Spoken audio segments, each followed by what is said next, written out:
Ooh, uh-oh. They traded.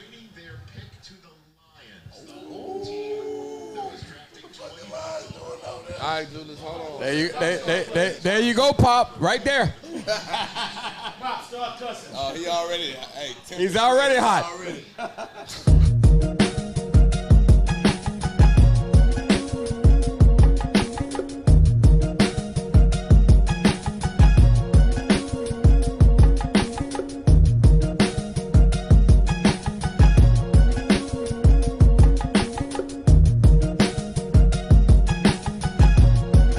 Yo, what's up? It's your boy Pop. We got another episode, a special episode going down right now at Big Stick Energy right here at the Den. Don't forget, Big Stick Energy is brought to you by Brock Brand. Go get your Brock Brand. Go online and get your Brock Brand right now. Speaking of Brock Brand, we got Brock here with us also. Also, Big Stick Energy is brought to you by Quad Houston. Quad Houston is located 4608 Almeda along with the Den Cigar Lounge, where we at right now.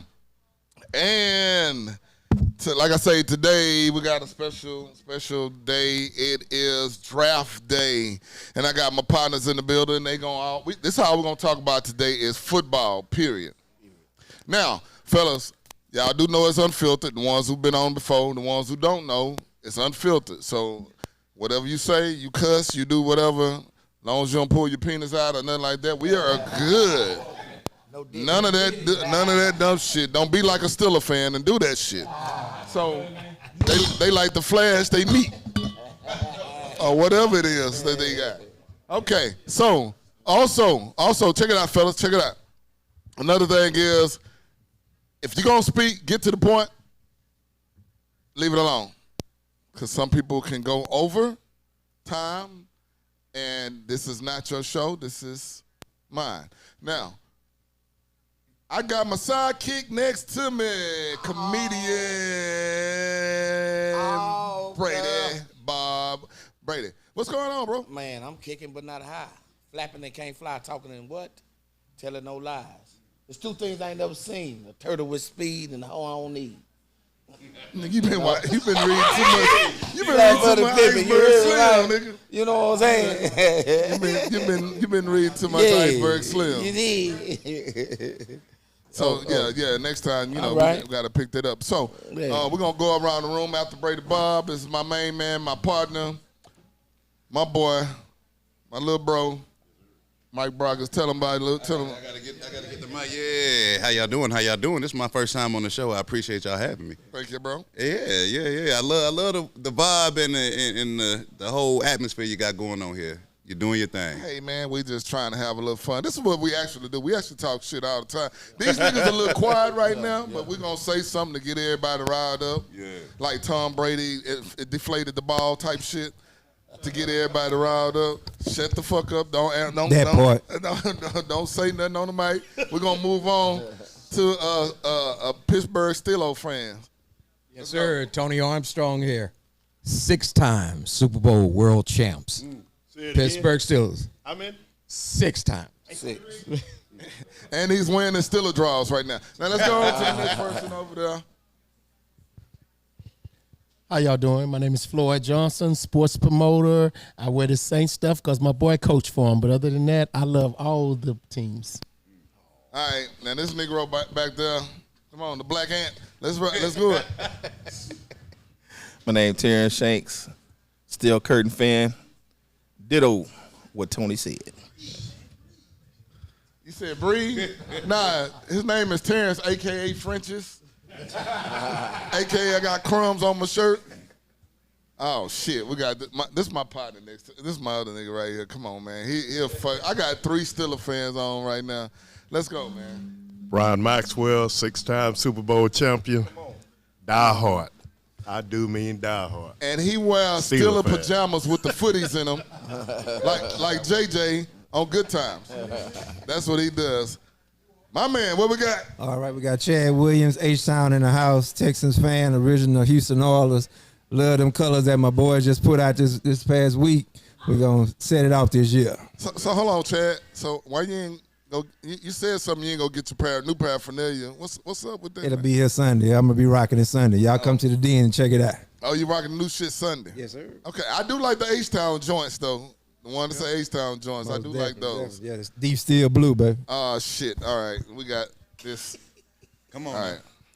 Hey there. Well, Richard Cunningham, 6-time world champion, team of the 2000. What else could I say? Okay. Now, all right. He said team of the 2000. Now, it's a lot of shit on one of the 2000. And we're going to give them that team of the 2000. They did have a nice run. You know, a good 20 years of no, slide. Yeah, slide, brother. Slide. You're going to break something. All right. All right, you're all right. All right, he can edit this. He going to edit this. So, we can say they was the team of the 2000s. We can't say that. Ooh. The team that always got caught up in scandal about winning. If you know who that is, you know who that is. No need. Yeah. Deflated balls, the tuck rule, all that shit. So The owner like to play at the boys club. you said the owner like the YWCA, huh? The YMCA. Okay. But here's the thing about all this shit though. We all football fans. We either play or we just big time fans of football.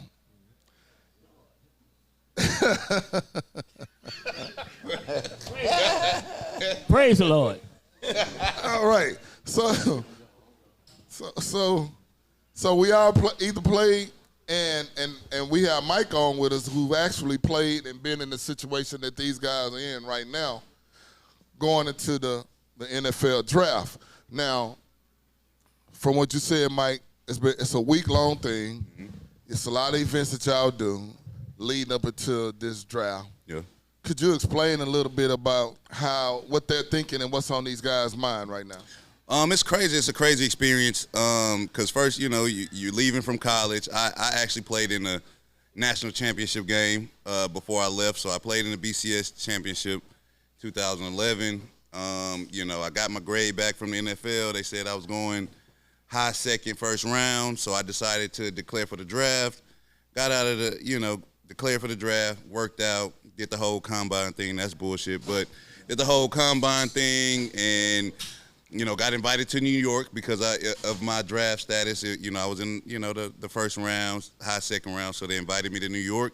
Was out in New York for a week, you know, visiting hospitals. You know, they really give you a tour around the city just to give you experience because a lot of guys, they probably never really been in New York at that time. So you're in New York, and for me, the experience was all the picks were pretty much slotted because the media, you know, kind of gives you that insight, like, okay, this person is going here. I was in the draft with RG3, who else? Andrew Luck. So those picks, those first 5 picks were slotted already for me. So I didn't really pay attention to that. When it got to, you know, 10 and, you know, onward, I was kind of, you know, I was looking. But you never know. You never know where you're going to go. There's a bunch of people saying, you know, things about, you know, where you're going to go, where you can end up, but nobody knows until draft night. So here's what we're going to do tonight because we got an expert on right now. We got somebody who's been through it. So if you guys have any questions for them about the draft, what they're thinking, what's going on, what in their mind, we got him here right now. We're going to elaborate on a little bit more since we got him here and we got somebody that actually been through the process of being on TV and being in the first round of the draft. Because we can get football players in here, but everybody ain't been in the first round. And that's a big difference because your money go from one to something else in the first round. Guaranteed, right? So if y'all got any questions for Mike and y'all want to ask him anything about this process that's going on right now, what these guys are thinking and what's going on in their mind while they sitting back there. Because one thing about it, the first day is very important. You don't want to be that motherfucker sitting back there in the green room the second and third day. That's the worst. That'd mean you drop. Is it a lot of pressure? Is it a lot of pressure? Yeah, because I mean, you know, slide it to go in the first round. If you don't go in the first round, then you looking like, damn, I'm stupid. I'm up here in New York for no reason. They ain't even call my name. Everybody looking at me crazy because you know that the camera's gonna be on you. If you the last one in the room and everybody else gone, the camera gonna be on you. You know what I'm saying? So yeah, it's definitely a lonely situation. Hey, Mike, I got a question for you. Talk to me. On a team visit, typically each team have about 30 players that come in. Mm-hmm. Can you explain a little bit about how was your team visit? What did they say to you? What they're looking for? It was crazy because the whole draft, like going to the combine was my first experience of like feeling like an item. Like I didn't feel like a human, you know, because these guys, you know, they giving you millions of dollars. So when they preparing to give you millions of dollars, they want to see everything that's wrong with you. So they going in your past, they talking to your middle school teachers, they talking to your college professors, coaches, everybody. They going in your background to see who they are drafting, who are they giving this opportunity to. So, man, that process, it was strenuous, bro. Like, they found injuries that I never thought I had, torn labrums, things like that. You know, they put me in never been in a mobile MRI machine. That shit was tight as, whatever. But it was crazy, man. They checked you for everything. So I'm gonna let Chad got a question for you. So we're gonna ask the questions right now until we actually start the draft. We got a couple of minutes. So we got a few more minutes. Chad, go on and ask him. Hey, Mike, man, as far as you hear him say the Texans are on the clock, that 10-minute span, like last year when the Texans drafted CJ at number 2, and then we as fans here, the Texans have made a move. Now they're pulling out the 3rd pick right after that one.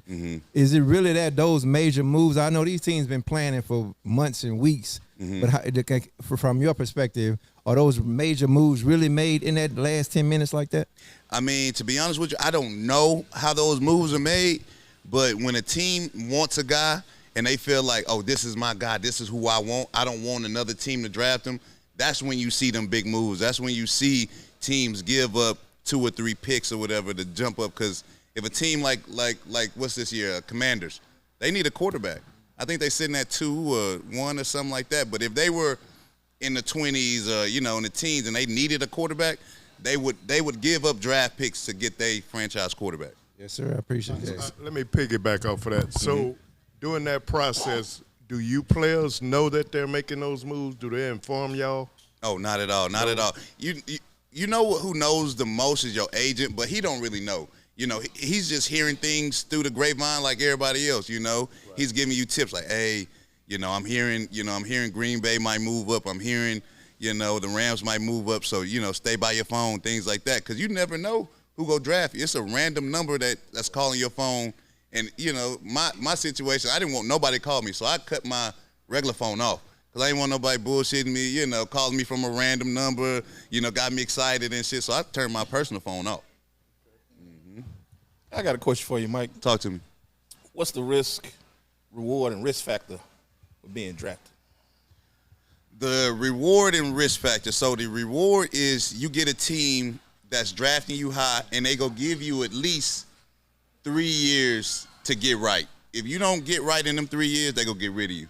If you drafted high, if you drafted low, they don't give you ain't got no leash, because they feel like, okay, that's easy money. I can get that somewhere else. But if they drafted you high, they'll give you leeway. If you're not ready your first year, they'll give you until your third year to get right, and then after that, they making business decisions. Mike, Roger Goodell just came out on the stage. What's your thoughts on Roger? I mean, he for the league. Let's say that he not for the players. He for the league. So he go put the NFL in front of everybody. So if it's to save the NFL's face and save that shield from being tarnished, that's what he go do. And that's one of the reasons why quarterbacks don't get hit anymore. Right. Because if a quarterback get hit, your guy, that ratings of that team gonna go down, and it's gonna be a problem. And you can't, it's all about ratings with the NFL. One thing I can say about the NFL, for many years, it is $1 billion a year company, and it's gonna make a lot of fucking money, and it's gonna draw a lot of fucking people. The one thing I'm hoping, being in Houston, is that the Texans do have a good year, because it's good for the city. Not only that, it's good for Quad Houston. Yes, sir. So we're sponsored by Quad Houston. So, yeah, it's good for Quad Houston also. But it is definitely good for the city. Everybody comes out. One thing about I'm going to tell you about Texans fans before we move on, and we're going to keep it that. And there ain't nothing slighting them. The problem with Texas fans is these past few years before they started winning, wasn't nobody doing shit no more. Wasn't nobody going out to watch the games no more unless you was just a regular diehard-ass Texans fan. But as soon as they started winning, these motherfuckers put their shit back on. Them car flags, them car flags be flying. Hey, and I'm saying this here. I definitely don't hate the Texans. I hope they do great. I am a Cowboy fan. I don't like Cowboy fans, the ones that y'all know I'm talking about. Yes, sir, we I know. don't like Cowboy fans, the ones y'all know I'm talking about. But them motherfuckers are die hard. They don't give a fuck if they go 4 and whatever. They still gonna rep, no matter what. And that's the problem I have with Texans fans. Like, damn, where you was when they was just getting their ass whooped. Man, the Texans is like a bad relationship. I had to let them go. I had to let them go, man. I had to let them Texans go, man. I broke my TV one year messing with them Texans. Man, I'm talking about I was breathing hard like I'm on the field. I was like, man, I almost had a heart attack, man, one year. Messed up my flat screen, so I don't mess with them no more. I love them, but I don't mess with them. So I'm going to say this to them. So we know there's a lot of fan bases, and then we all rep a different fan base. Steelers is one of the best fan bases in the league. Yeah. Green Bay has one. Chicago. You number one for as fan base. Well, our fan base is a little fucked up in the head, but yeah, we good. They're a little delusional most of the time, and then the ones I don't fuck with. I fuck with ones who Cowboy fans who are like my man Mr. Marshall over there. Thank you, Mr. Marshall, for coming out. Mr. Marshall, Cowboy fan, but he like me. He know what it is.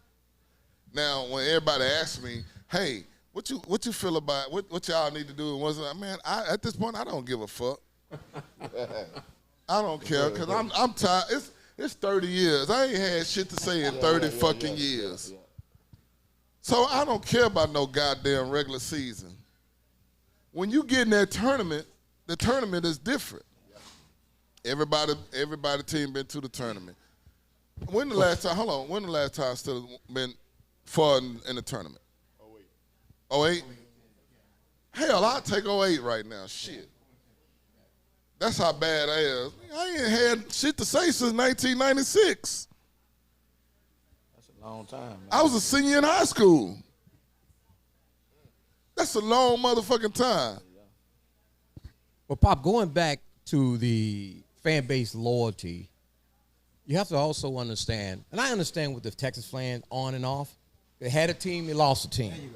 You know, they don't have that legacy yet. Pittsburgh got legacy. Cowboys, legacy. Houston Green Oilers, Bay, legacy. Legacy. And so when you have those deep, old legacy teams, you tend to have people like, for example, myself, is that my parents were Steelers fans. So I grew up, probably said Pittsburgh before I said my dad's real name. You know. Can I say this though? I'm finna say this, and it's some real shit for Houston people who are Texas fans. They used to be Oilers fans. Oilers had a legacy. Them motherfuckers started losing, and what did they do? All the Houston people tucked their tail, and the motherfuckers only got 10,000 people in the Astrodome. We can say legacy all day. It's the mindset of the Houston fans. That's the problem. They can get mad at people down I-45 north, up off I-45 north all they want to, but them people and everybody else who's in this country that are Cowboy fans, it don't matter if they win or lose. They gonna wear that shit and they gonna rep that shit to the fullest. I'm sorry to say that, bro, but it's. I'm tell you what, Pop. I'm saying you guys at least have some museum artifacts to refer back to. You know, And as a growing up a Houston Oilers fan, I can just look back at moments. Earl Campbell running the ball, smashing people, or Warren Moon throwing his, the run and shoot offense. I got moments, but I don't have nothing to brag on from the past. You guys do. And you can go to Tennessee and look at their museum. What? Well, nothing to do. Tennessee stole our colors. That blue is a H-Town blue. If you Google the Houston city flag right now, you'll see that it's H-Town blue. So anybody talking that Tennessee shit, y'all out y'all mind. That's H-Town blue, and bro, I'm happy to see it back in our uniform. Well, Pop, let's go back to what he just said about the shield, the NFL shield. Okay. The blue was the Oilers. So, like he said, Roger Goodell is for the shield. Yeah. So why would I leave a color? You didn't want me here. True. You didn't want me here. So I'm going to take – now think about it. You got that mindset. You're going to take everything. Take everything. Yeah. You can't get shit. I'm not going to leave you nothing. And then you backdoor and got another team. Then you got another team and a brand new stadium. And a brand new stadium that he wanted. Oh, yeah. And that was so did the Cleveland Browns.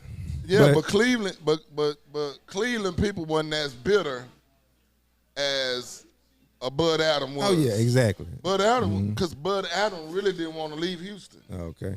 Mm-hmm. He really didn't want to leave. They forced him to leave, and that was the problem. And it was hard for him to digest. I'm in the 4th largest city, and you can't build me a new stadium.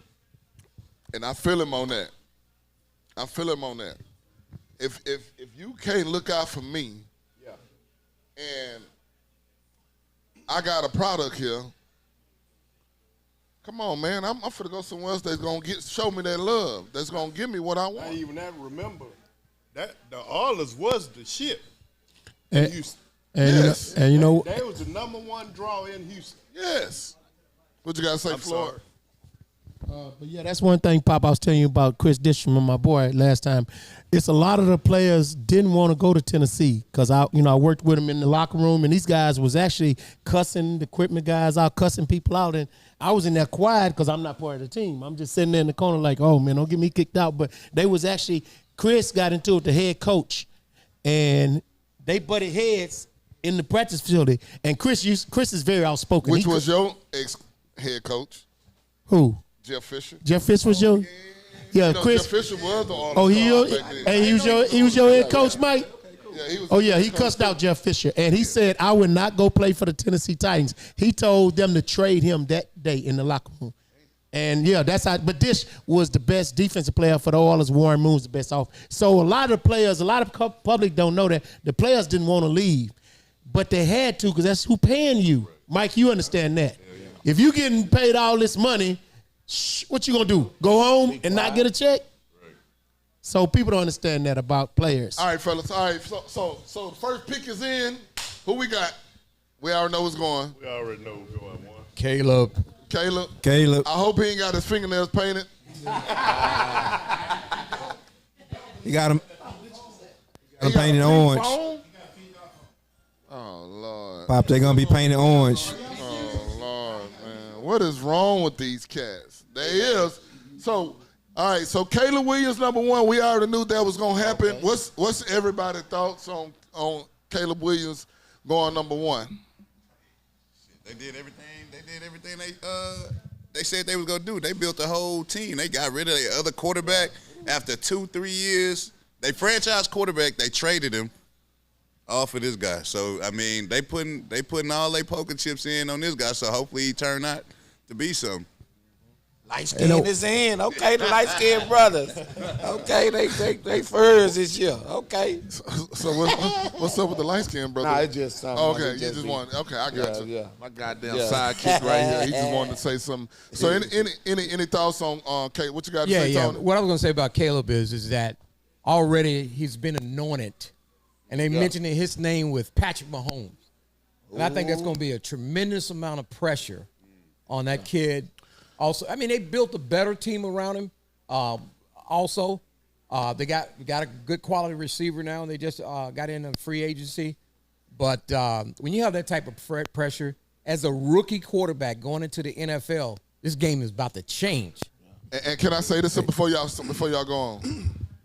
He's playing in a division that it's going to be tough. Gotta come on with it. Green Bay is going to be tough. Yes. I can't believe that's the first name. Detroit is going. No. I'm saving the best for last. Detroit is going because Minnesota done lost every motherfucking body. They gonna be the new Bears of the division. But Detroit is going to take control of that division for the next few years. What you got to say? Mike, do you think the season he had last year would get him ready for the NFL, being the year before he was so high he couldn't be touched? But that he came back to earth last year, you think that'll help him in the NFL? I mean, I hope he get used to, losing, because, I mean, in the NFL, you ain't gonna win every game. Your coaches might not have the best game plan for that Sunday. And you got to, you can't take that pressure on you. So he just got to get used to, being humble, bro, and just taking it 1 week at a time, to be honest with you. And the reason why I asked you that is because if you think about all the number ones that have went before him, they came in on a high. You the shit, you the this. But now you finna go play with grown men. Right. And the fact that he had the season he had last year where he had some disappointing games. Yeah. Now he going there knowing, okay, I got some work to do. Right. Yeah. I ain't as good as I thought I was. Yeah. Right. Yeah. What you got to say, Nah, Chad? Pop, I just want to say all of us here are old enough. I don't want us to miss the forest for too many trees. These young black boys are taking over this league as quarterbacks. We all remember when it was 1, 2 in the league, and now it's becoming a commonplace. The shock value is dwindling for us to see a black man walk across the stage anointed as a quarterback of a team. And pretty soon, it was like, 15, 16 of them started last year? Could I say this, though? Yes, sir. I'm going to say this. That's true. It is true. But Patrick Mahomes is a mixed breed. We're going to say that. But he's black because his dad is a nigga. Let's be real Yes, about sir. Let's be real about that. One drop rule, Pop. Yeah, his dad is a straight up hood nigga. Ain't no debate about that. Yeah. So he got that blood in him. He love that white side, but he got that nigga. Say it again, Brady. Nigga. He got that nigga in him. But saying that, Patrick Mahomes is a different animal also when it comes to that playing that ball. I don't compare Lamar Jackson to him, bro. I don't care what y'all say. Lamar Jackson is good. I give him his props. But Lamar cannot throw the whole route tree. But fucking Patrick Mahomes can throw a fucking BB anywhere on the field. And he can get out the way, and he can move. If you hate on Patrick Mahomes, you just a hater. Absolutely. You cannot hate on this man. Before the playoffs start, they had a bad year. We were sitting in there and everybody was talking about this team, that team, that team, that team. And I stopped everybody and said, Rich, you was there, huh? I said, hey, man, y'all forgetting about one team. Y'all ain't even bring them up. I say, number 15 going to be probably hosting that Lombardi up again. Did I not say that? Yes, sir. And what happened? Come on, man. 15 is a bad boy, man. Kobe Bryant of the NFL. He a bad boy. But what I'm saying is black quarterbacks, it's great that we see more and more black quarterbacks in the league. Now, it's between the head, it's between the ears with a lot of them. Awareness. Because that position is not no easy-ass fucking position. From whatever league you play in, from middle school all the way to the pros, it's a different type of position. You got to know every fucking thing on the field. You got to know what's going on. You got to be able to read. You got to know what the line doing. You got to know what the receiver doing. You got to know where the back going to pick up the blitz at. You got to know every fucking thing at that position. And to just be an athlete, It ain't gonna. It just ain't gonna do it, and that's what Michael Vick thought he was able to do back in the day. Go ahead. So you think is he going to come in and start? Oh yeah, he's starting. He's starting. All right. He's starting. So y'all was talking about legacy. Y'all was talking about legacy. The thing about legacy. Now those fan base in Chicago, they hard, man. They hard. He better come on with it. Shit. He better come on with it. The first 2-3 games, they want to see greatness off the rip. So, and then the weather conditions down there. Yeah. He was playing in California. So check it out. Yeah. The Washington assholes pick is in. Who they projected? From LSU. Daniels from. I think it's probably going to be Daniels from LSU. The receiver? No, quarterback. The quarterback. Jalen, Yeah, they got 3 quarterbacks in this draft. Oh, another quarterback and another brother. Yeah. Yes. Come on now. Let's see. Let's see. I can't. Marvin Harrison Jr. Okay. Oh, I forgot about him. They took And everything. Jaden Daniels from LSU, another brother. Hey man, so here's my thing. I want my quarterback to look like a quarterback, not like with the hair. I'm sorry, that's just me. You hating, bro. I ain't hating. I'm not hating. You hating because that man got hair. I'm not hating. You hating because that man got I hair, ain't got man. no hair, but I'm not hating. Patrick Mahomes got hair. He got nice ass little mohawk. Like, what you talking about? But he looked like a quarterback. Oh, now you what you mean? Hold He on, don't Pop, look like a hold on, quarterback? Pop. Wait, whoa. What does a quarterback look like? What does a quarterback look like? We can go back. yeah. We can go back. Yeah. Joe Namath sitting on the sideline. What Warren do you mean? Moon looked like a quarterback. And Low cut fade, presentable. He looked like my franchise guy. it's a new era. That was 19. What was that? 89. Caleb just went with his fingernails color. I'm just saying. No, I'm Joe just saying. Namath. No, I'm just saying. I ain't going back to quarterbacks- no fucking Joe Namath. Say, man. I'm just saying. But it's not a culture shock now. Cut your hair, man.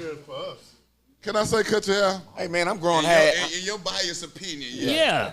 Cut your hair. Well, growing if hair Dak, at 50. maybe if Dak would have grown some hair, maybe what I'm if saying. Dak I'm grew not some the hair, only- y'all go further. I'm not the only one.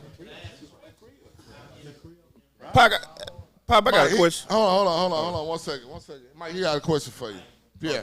Talk to me. I mean, it depends on what kind of organization you are. If you're okay with having this new era of it's gonna change. The game has changed. The players have changed. So you got to kind of adapt with the times. You know, there's no more like Pop say clean cut, no tattoos and none of that. Like you have to pick these guys because they're good and they're not gonna change. It's gonna keep getting weirder as it keep going. Yeah, don't paint your fingernails though. Hey, Mike, Somebody I got had another something to question say for in you. the back. Oh, Terrence. Mike, I got another question for you. Hold on. Let Terrence talk. Let Terrence. What you got to say, T? I have a question for you, Pop. So, over half the league quarterbacks are black, so most of them mobile. I mean, the difference between a pocket and a mobile quarterback, let me ask you this. Does that mean that they take less hits because they mobile versus being a pocket quarterback? I mean, when you're a mobile quarterback, you might as well be prepared for those hits. Because now you got linebackers running 4.3s. Yes, and you sir. got linemen running fucking 4.7s. And 4.5s, yeah. You got defensive linemen running that fast. So I think the pocket is supposed to be safer. Supposed to be. That depends on your offensive line, who you got in front of you. That plays a big part. And depends on who you got in the backfield with you to help you block. If you ain't got somebody that's going to help you block, yeah, your ass going to get tore off the bone, and you're going to be like RG3. Damn right. Commentating. I'm going to tell you like a motherfucker. Hey, Pop, it's funny you said that because I went to I don't know, Mike, you probably played in this game too, the All-American game in San Antonio they have with the All-American game. I went down there a couple of years ago to bring some players to do some interviews and then thing. And I'm on the elevator with a linebacker that's this big, but he's tall as you, Mike, but he's this big. And I say, you a receiver, young man? He said, no, I'm linebacker. I'm like, linebacker? I'm like, do you look? And the game has changed. The players, because I was laughing with Dish about this. The players is speed now. It's not the Lamar Lathams back in the day, the big bulky linebackers and the Al Smiths. They don't have those no more. Okay, so hold on. We're getting ready for the next pick. So we got a Patriot fan on the panel. Who you think y'all? What's your Brady? Wide receiver. We're going to bring Ben Roethlisberger out of retirement and draft him. Come, you're picking. So what's your projection? I'm looking at Marvin Harrison. That's what I'm looking at, Marvin Harrison. Marvin Harrison Jr. Yeah. But you don't think y'all need a quarterback? If they don't get Marvin Harrison, get the guy from USC. I mean, the guy from North Carolina. North Carolina. That's what they said. Drake May. And to me, Drake May is my pick at quarterback for the whole draft. Say pro ready already. Yeah. Yeah. He's my pick. How you say that? Huh? Because he's white. So we're going to keep Because he's white. Yeah, say that again, Pop. Because he's white. No, I picked Drake May to be one of, not even a sleeper, but be one of the top quarterbacks that's pro ready already for the NFL. But we're about to see what's gonna happen right now. In the meantime, y'all missed the playoff the past 3 years. Absolutely. And here come on, man. And Belichick is gone, so We didn't miss it. all right, here we go. Did we miss it, Tony? No, we didn't. See what we got. Drake May. And there we go. Drake May, quarterback out of North Carolina. What's your thoughts? You the New England fan. I haven't seen him play, so I don't really. I haven't seen him play. Are you fucking kidding me? No, I haven't seen him play. Oh shit. Yeah, Hey man. That's the same thing when Trubisky got picked. Nobody has seen him play before. No, I've seen him play. Hey, Drake May is better than No, I'm gonna turn it up. I'm gonna turn it up when the pick come in. What you guys say, Mike? No, I was gonna go back to what Floyd was saying. Like the game has changed. You know, like back in the day, you used to get in the eye. They used to just run the ball all the time. But now you got in the game, you got RPOs, you got double screens on both sides with a tunnel screen in the middle. You know, when they come from college to the league, each time you go up a level, it's almost like they push you inside or they put you down in the box. Like you a safety in college, now you a wheel linebacker. You know, you was a defensive end, you know, in college, now you a defensive tackle. Because the game is changing. Now they moving safeties in the box so they can cover slot, you know, they tight ends. Because you got Travis Kelce that you can't match on the linebacker. Yeah. So the game is changing so much, the teams have to adapt. Yeah. So, good point there on that. So we got Drake May. Like I said, to me, he was the best quarterback to me in the draft. I like Drake May. I knew whoever was getting was going to get a real pro-ready quarterback, already ready. And that was a great pick for New England. Who picks fourth? Anybody know? Who? The Cardinals. Sorry. So we ain't got to talk about them. We can talk about some other shit. We ain't got no Cardinal fans here anyway. And I ain't never seen a Cardinal fan in Texas anyway. I'll take that back. I seen one. But he a little crazy, so we ain't gonna worry about it. I think they're gonna pick Marvin Harris, receiver. You think so? Yeah. But you know they good for picking receivers too. Yeah. They're good for picking receivers. And not only that, you still got Mighty Mouse over there, who can still sling that thing. And I call him a little jitterbug because that little motherfucker can move. He could definitely move. He reminds you of Doug Flutie a little bit, but with a better arm, I think. Yeah. So, Pop, if they get Harrison, then you got D-Hop still, Arizona Cardinal? He in Tennessee. He in Tennessee. Yeah, they definitely going to get Marvin Harrison. Okay, so yeah, they're going to definitely probably get a wide receiver. And Marvin Harrison Jr. is a good pick. I believe so. He's, his dad speaks for itself. I mean, he's a product of what his old man. He's just faster than his old man, I believe. But I don't think he's a better route runner than his dad. His dad can run routes unbelievably. So I think if he do beat Knicks with Arizona, it wouldn't surprise me because Arizona is a receiver franchise. They do pick a lot of receivers at that franchise. But like I say, that pick, Drake May, we're going on to the next pick, getting ready for that. Any other thoughts about the season? I want to ask you a question. How do you think if Harrison goes fourth, first round, and he went through the draft process and didn't do shit the whole process, do you think other kids will go keep doing that?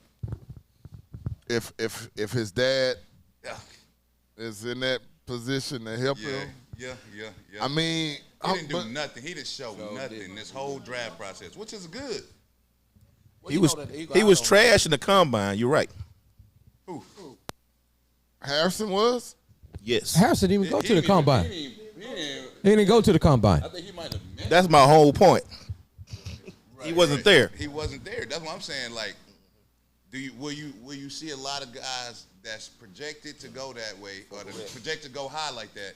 Just say fuck it. I'm not doing the draft. I agree with Mike. I believe that that's going to be a new trend. Just like these kids, when they come out, like basketball players, not to change the subject, but, a lot of these kids are saying, hey, I don't have to go and deal with the colleges now. I can take a different route to get to the NBA, and that whole one and done thing, I think that's going to be something that falter. The NFL combine is crumbling on itself because these kids, they're not going to keep passing up these kids because of that reason. If they would have passed them up, did that bullshit test that I hear all these the players. I want to ask Mike about that. Whatever IQ test or whatever they take. What it's called? Wonderlic. The Wonderlic. Okay, yeah, that test is becoming. They proving it to be bullshit. But I'm gonna tell you this though, if it does work for some people, the combine, the kid from Texas, it helped his stock. Go high. You talking about the receiver? The receiver. Yes, sir. Well, Mike. And that lineman, the defense. And That's his name. Yeah. So it does help some people. Some people that know or feel like they're going in the second round. All right, so we coming up right now. Who we got?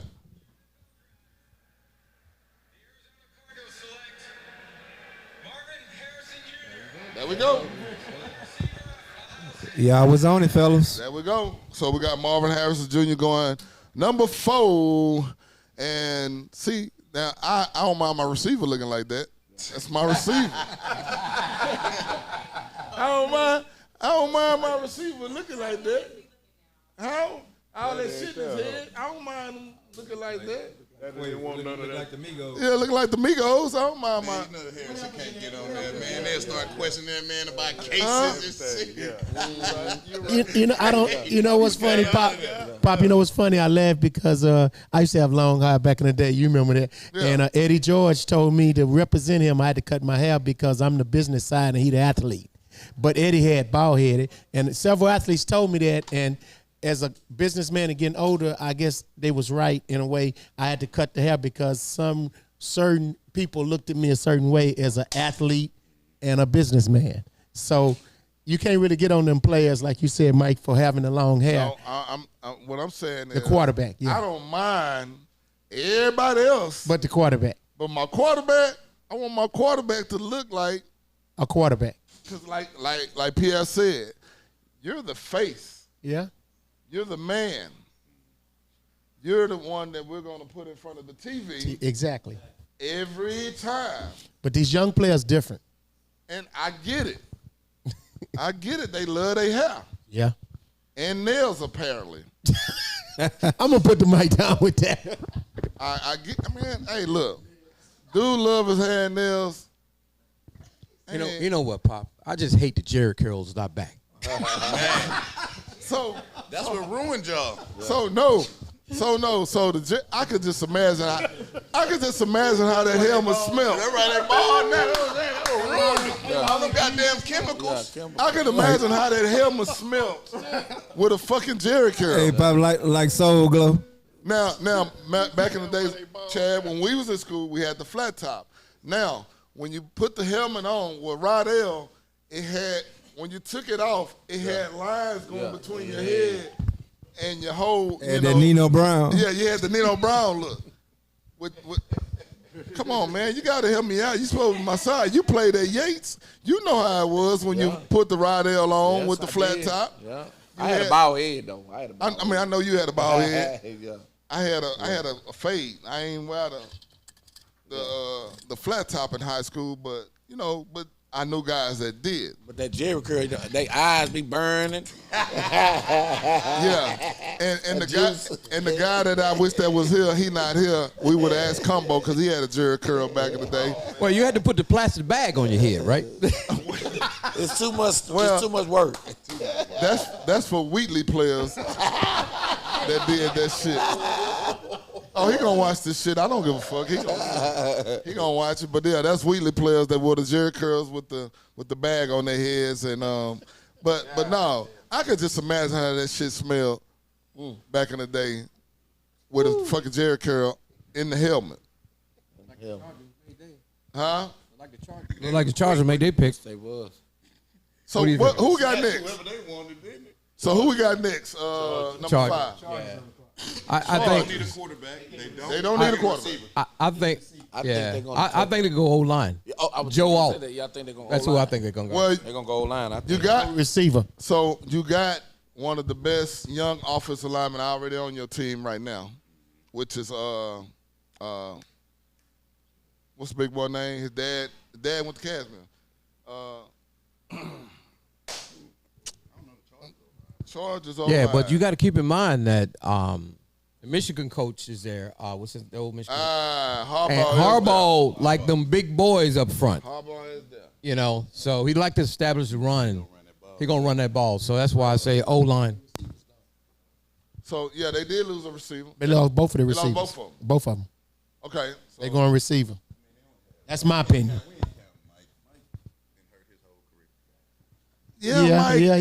Mike Yeah. Williams have. I like him because he's a tall receiver, but he has stayed hurt. He stayed hurt. Yeah, Mike Williams. You can never put him on your fantasy. No, in fact, you would put him on your fantasy like week 1 through 4. Yeah. First month. Yeah, the first month. Then After October, he's kind of like, where's Mike Williams? Like, he's nowhere to be found. Who did he go to? Anybody know? Somebody look it up. Find out where Mike Williams at. To the Bears, huh? Who? So make sure y'all pick up the mic when y'all talk. So, went to the Jets. Now, that's a team that's looking good. If Aaron can come back healthy. Y'all kill me with these nicknames. Aaron. You ain't see the commercial? Nah, You talking about the commercial? Where the teacher was it's saying the student's name. teacher. If you ever get a chance, go on YouTube and put in Key and Pell substitute teacher. And he's going to say Aaron. Oh, you gonna laugh the whole And you're time. going to, Yeah, you be hey, the shit is funny as hell. The shit is funny. So, Aaron is coming back. You got a damn good defense in the Jets. Offensive lineman. That's what they need, offensive lineman. I just thought about that. They got receivers. Yeah, they got receivers. They need got offensive backs. lineman. Yeah, offensive lineman. So, you think, well, we don't want to charge it. So, you think when we get to the Jets, you think the Jets will go O-line? All right. I think they go tight end. I think just go tight end. The kid out of Georgia. Brock. Yeah, Brock Byers. Brock, that's what I was trying to think of, bro. Brock. Hey, I forgot about him.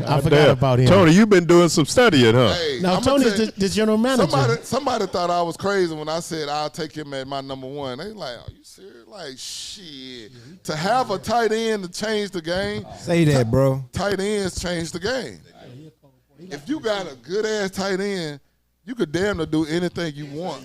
That's Mr. First Down right there. Yeah, you could damn near do anything you want on offense. Yeah, exactly. So we got Chargers coming up. They about to pick. Anything else we need to talk about? Chargers, you right. Chargers could take him. Chargers could take him. Yeah, Chargers could take because he's probably your best tight. He's the best tight end / receiver. Yeah, definitely. Pierre, what you got? You got? Oh, so you asked me, do the young players see the Patrick Mahomes of the leagues and the face of the leagues having off the field money and marketing and things like that. I'm gonna say they look up to that, and you dream about doing that, especially offensively as a quarterback, receiver, running back, whatever. You want those commercials and things, but the reality is when you get into the league, you got to do something for that. You know what I'm saying? You got to be productive on the field. You got to win a Super Bowl. You got to be the face of your organization and the face of the league for your organization for you to get them opportunities. People see those, you know, those athletes on State Farm and things like that, but you only see, what, 1 or 2, you know, athletes out the league for State Farm. You don't see a lot. So, yeah, everybody wants that opportunity, but everybody not going to get it. Oh, so we got the pickers in, the picker there, Joe. Oh, out of Notre Dame. You got to tackle. That's a West Coast offense. But you know, it's nothing like having a big guy. Look. That motherfucker's huge. Look. It's nothing. Look at his arm. Damn. Look at his arm. Oh, couch. What's he in the seat? What is that? God damn. Got him a bigger seat. Yeah, that's the best lineman in the draft, Pop. That's the best lineman in the draft. You just can't pass up on that. Yeah, you can't pass up on them jeans. And you got and offensive lineman is so important. Tackle, for real. I'm going to say this here. He's 6'8". The center, I'm going to go center, then tackle. Because the center is really your quarterback. Yes, sir. Yes, sir. Yeah, I'm gonna go against you on that. I'm gonna say tackle more than inside because, like Pat said, you can see pressure in your face and you can avoid that. But when motherfucker come from the backside and you can't see and you looking front side and a bitch hits you in the back of your head, you gonna get a tackle. And I understand that. What I'm saying is center is he's directing. Yeah. He's directing. If you got a dumbass center, you fuck. Pop, you can't have a dumbass center. Because he got to make offensive line calls, adjust and slide. There's no way he could be dumb. Your center gonna be your worst offensive lineman because he get help. Your center gonna be your worst offensive lineman because he get help most of the time. But I've seen the kid out of the guy in the Steelers center. Come on, Pouncey? Pouncey. Yeah. He's damn good. He's damn good. But going back to Pop, what we was talking about earlier with the Oilers, with this gentleman was talking about Warren Moon line. All his linemen was Pro Bowlers besides his center, Doug Dawson. He was the weakest guy on the Oilers team. But like Kelsey, Kid Kelsey center and but Kelsey, Philly, Kelsey may be crazy as fuck, but he's smart as fuck too. That's right. Yes, sir. But the best offensive lineman, Bruce Matthews was. Munchak, Doug Dawson. Bruce Matthews. Yeah. Here's the thing about Bruce Matthews. Bruce Matthews played every fucking position on the line. He even played center for 1 year. He played center sometime. That's how good Bruce Matthews was. And Hall of Famer. Look how many years he played. Shit, they're in the Pro Bowl every year he played. Almost 20 years. And but that whole family though. Yeah. The whole Matthews His sons. family. Yes, sir. Shit, his brother. Linebacker. His dad played. Yeah. His dad played in the league.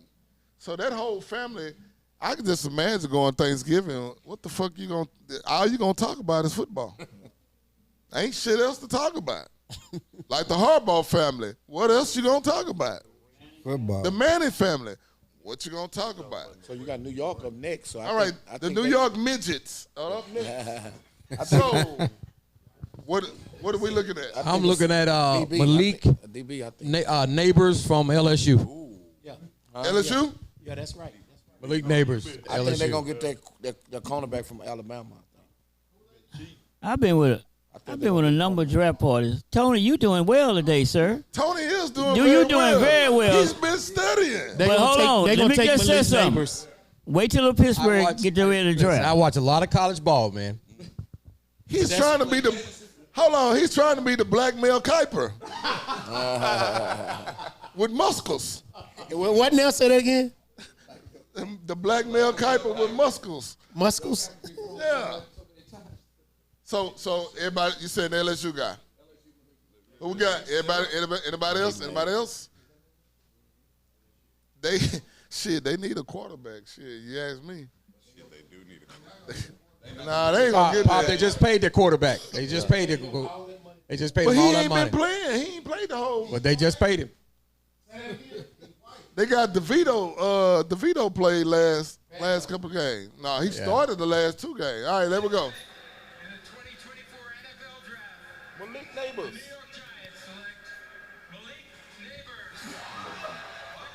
Yeah, your ass been studying. Yeah, 6 in a Tony row. studying. I can't believe it. I'm Tony's 5 been out of studying. 6, Tony. You got 6. Tony's 6 for 6 right now. Who's going next, Tony? Yeah.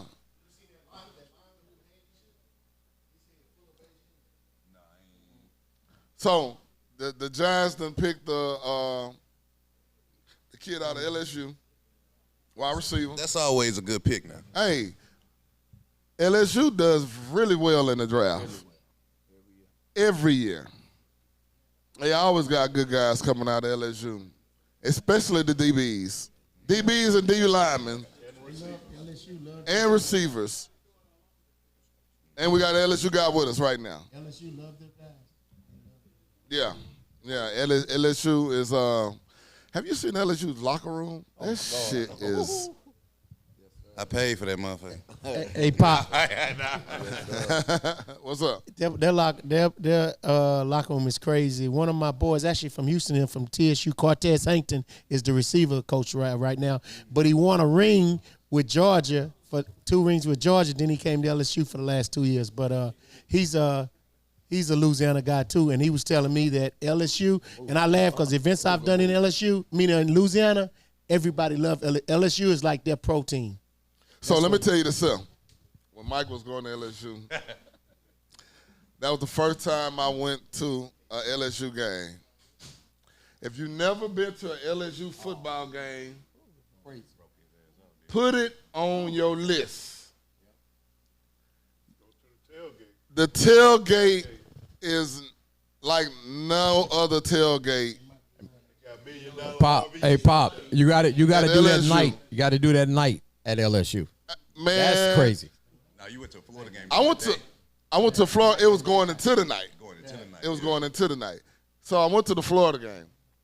And these motherfuckers had gators roasting, actual alligators roasting it over the fire. They're the nicest people. They're going to give you beer. They're going to give you whatever you want to drink. They're going to give you food. They're going to give you, as soon as you walk up. And the stadium, that motherfucker will be rocking. You can feel it vibrating. So all I'm saying is put it on your list, man. You got to go to an LSU game. And if it's midday or night, you got to go to an LSU game because this shit is fucking unbelievable. Like no professional team tailgate fucks with their tailgate. Yeah. Hey, Pop, the Giants have made their selection. So am I The lying, B? Titans, the Titans. Am I lying, B? Their tailgate?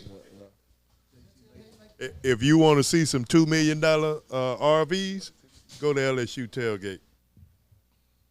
Hey, man. And Raiders got a tailgate that's off the chain back in Raiders shit ain't nothing like in Raiders Oakland shit ain't and nothing Kansas like- City. I don't Kansas mess City with have LSU. one. All I'm going to say is Really? I don't give a damn who you say in the NFL. They ain't got nothing on LSU. LSU? Oh, I gotta go. Nothing like LSU. even when they walk to the stadium, it's off the chain. Nothing like LSU. Hey, Pop, I think they're going to go J.C. Latham offensive line with Tennessee. Tennessee. Tony. All right, so the pick is in.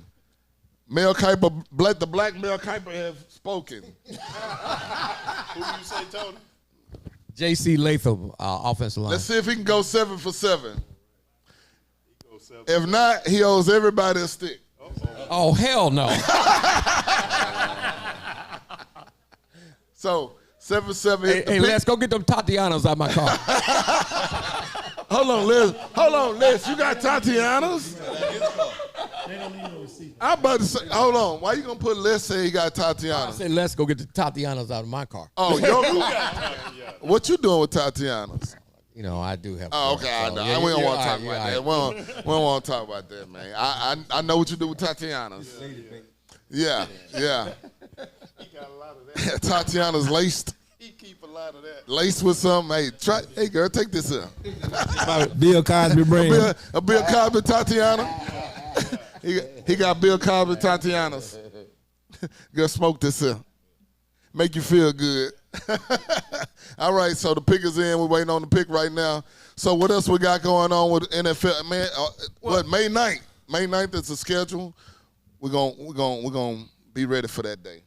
We got to get ready for the Pittsburgh Cowboy game. Right. In Pittsburgh. And we got to get ready for the Cowboy and Texans game in Dallas. Yes, sir. In Dallas. So we got to get ready for both of those. So that's going to be huge this year. And, you know, I'm going to say this. Y'all should do the show that game. Y'all should do the show. Y'all should do a live show that game. Which one? In Dallas? Dallas and Texas? Dallas and Texas one. That'd be fire. Yeah, That would. No. That will be a road game. A road show in Dallas. What's in Houston? What's in Houston this year? What's a big game in Houston this year? The Titans, the Colts, I don't know who they playing. That color shit. So who else? So look up the Texas schedule. See who else they got at home besides the Titans, Colts, and Jaguars. And we need to do something big for that. Hopefully they get the Chiefs come to town. That would be nice. They go to Kansas City? Fuck. Okay. But who they got coming to town, though? Not Miami, huh? Well, Miami ain't going to draw nobody. I'm talking about somebody who's going to have a fan base. So Pat is looking it up for us right now. We're gonna talk a little bit more about the Texans and the expectations that everybody got for the Texans. And the expectations high. Now the bullseye's on their back. Yeah. Yes, sir. They got Baltimore. Baltimore gonna be a good one. Game one. So Detroit. Detroit. So for y'all that don't know, Detroit fans travel well. Yes, they do. When I say win or lose, these motherfuckers travel, and they travel big. Yes, they do. Now that they winning for sure. And especially since they winning. So I went to L.A. Went the game in L.A., Detroit and L.A. And we stayed in the hotel that was near the stadium. And when I say half that fucking hotel was Detroit people. Then we go to the game, half the stadium was Detroit people. Crazy. And you know what's funny, Pop? Another thing that's going to be good about that Detroit game, the head coach played at A&M. Aaron Glenn, the defense coordinator, played at A&M. So all A&M people going to be supporting Detroit. Yep. So I just want to throw that at you. So A&M going to be real big for that game. We're going to have a lot of A&M alum be a part of that game. So the Detroit game, we need to mark that on our calendar when that come out. All right, so the pick is in, and the commissioner is at the podium. Let's go. Let's see if Tony right. Man. God damn, Tony is 7. 100%. This dude Tony here. is 7 for 7 right now. Tony Montana. Tony is 7 for 7 right now. Tony have really been watching. He have really been watching the pre-draft shit all this whole time. He doing his homework. He doing a lot of homework. Which team is going to improve themselves the most with this draft this year? What you got, Tom? Pick up the mic. Chicago. So Pierre said Arizona. Just because you got a lot of picks, that don't mean you going to do right with them. You know, they got to be good picks. But, you know, the Rams have lost the anchor on defense. He's retired, and he's going to be a Hall of Famer. First ballot, I will say that. And I don't know, can't nobody argue with me on that. You better not argue with me. Nobody argue with you on that. Without question, Aaron Donald will be a first ballot. So, Pop, Yeah, what you got to say? you don't think Falcons the pick Texans is in. playing against Buffalo at home is going to be a good game? Well, so here's what I'm saying. Dallas And Turner. I'm not maybe? saying it ain't gonna be a good game. It is gonna be a damn good game. Time for a defense. So hold on. So it is gonna be a good game. What I'm saying is, what fan base is gonna draw the most out here? That's why I said Detroit. Now Buffalo do have a good fan base, but Detroit's fan base I've seen in person. No matter what. Them motherfuckers come with it. No matter what, they come with it, and then it's in Houston. And they got an excuse to come out here. Oh, right. Detroit is gonna try to take over the city that day. Watch what I say. Hey, the Falcons pick is in. So the Falcons pick is in. I think it's time to go defense. So I'd say Dallas Turner. Dallas Turner. Anybody betting against?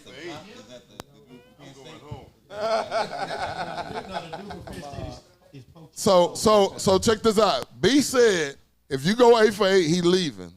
So if you go 8 for 8, we kicking B ass out of here because he say he's leaving. Hey, we'll replace him with Pierre. Might as well. Dallas Turner, I think. Dallas Turner. So explain Dallas Turner. Explain to him. Talk about Dallas Turner. I think the Falcons need to fix their defense. Okay. And this is be the first defensive player off the board. So this is an opportunity for them to get the best defensive player. So I think it's going to be defense. Defense. Anybody object? Nobody objects? What does Atlanta need? He said everything. They got the quarterback now. Who is their quarterback? Kirk Cousins. Oh, Cousins is their quarterback. Yeah, that's right. Cousins. Is that Brock Bowers they looking at right now? Oh, that's JJ. Okay. I forgot he's So- still on the board. Oh, it's gonna be a while. He's gonna be sitting for a minute. McCarty gonna be sitting for a minute. And why is that? He's gonna. I mean, Chicago's not gonna pick up another one. The Jets already got Aaron. Now Minnesota maybe. Minnesota. Minnesota picking that boy there. Well, keep in mind, Minnesota got 2 first-round picks this year. So you So think they they're can gonna get trade Michael? up if So they you think can. they're gonna get Michael Penix, or they gonna get JJ? They're probably going to be JJ. The reason why I would take Michael is because you need to change the dynamic of that conference. If you pick Michael Penix up, like all the defenses in that conference go have to change because he's running. He's a left-hander. Like it's gonna shake up that whole division. Anybody disagree? No. By having Michael Penix in there. So JJ just won the national championship, beat Michael Penix in the national championship game, and he played damn good. And he's a scrappy quarterback. He's Harbaugh now. I don't know if y'all remember how Harbaugh played when he was the quarterback back in the day. J.J. McCarthy is how Harbaugh played back in the day.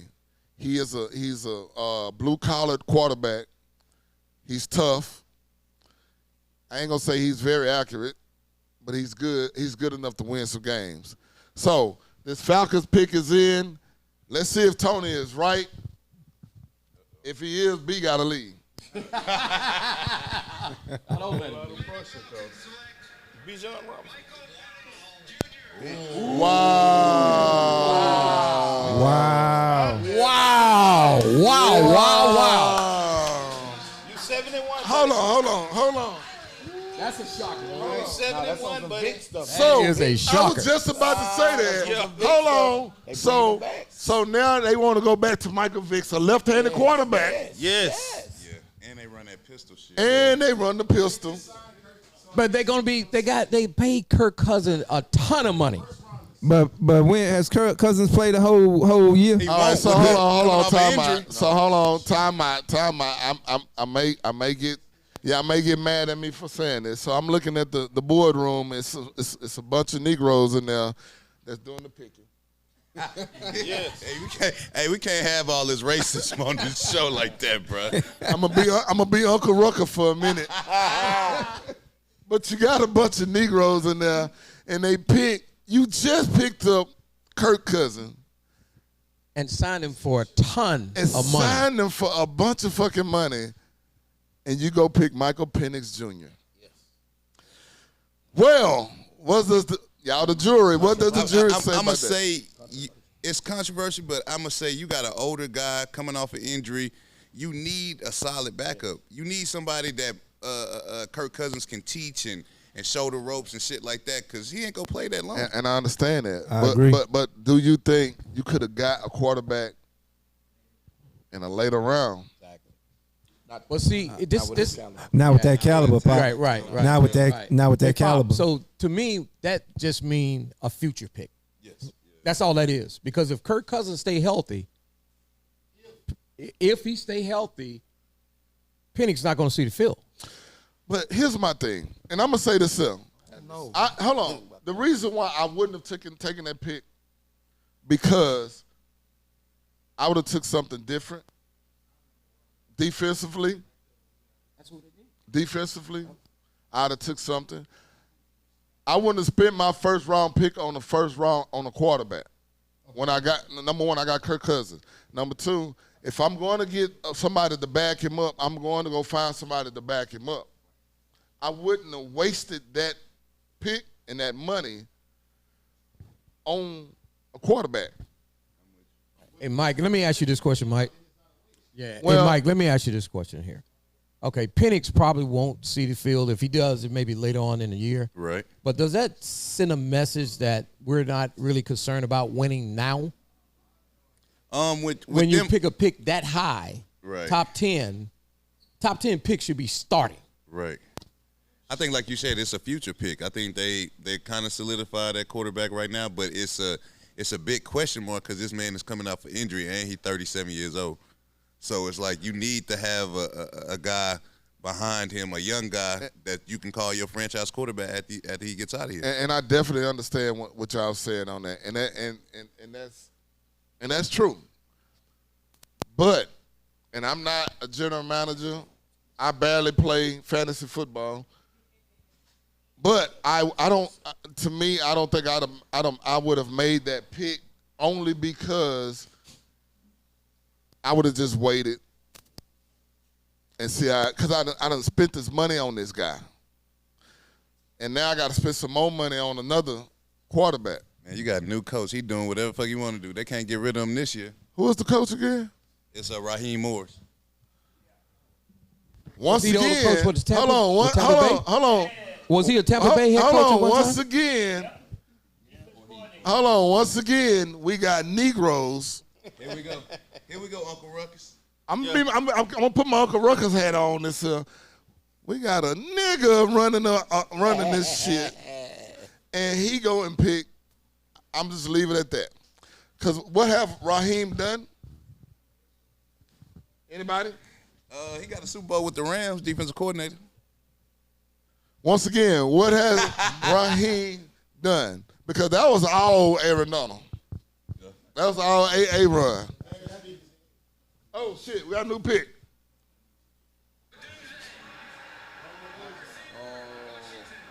Oh, they got the wide receiver from Washington. Back-to-back Washington. Back-to-back Washington. What y'all think about the pick? I love that kid. Yeah. He's a hell of a pick. That kid That's there a second weapon right there. is probably, besides Marvin Harrison, the best wide receiver in this draft. Oh, for Chicago? Hands down, best wide receiver in the draft besides Marvin Harrison Jr. Hey, Brian just asked me a question without taking that pick. If I was the Bears, I would have traded back to pick up some more draft picks and probably would have traded with Minnesota. That would have been my strategy on that. Well, because the reason why is because there's about 25 receivers that's coming out that probably about 12 of them can start. Hold on, Pierre. I'm tired of this shit. Hey, let's find Pierre a chair. No. Pierre, you all in the way. But it makes common sense though. You look at the first draft pick. You got to think about it. You got to get somebody young he can be roommates with, somebody that he can chill with, learn these plays with together. You got a first draft pick, Caleb, and now you got this guy. The next pick with the Bears, the receiver. It's common sense. Did you say? Hold on.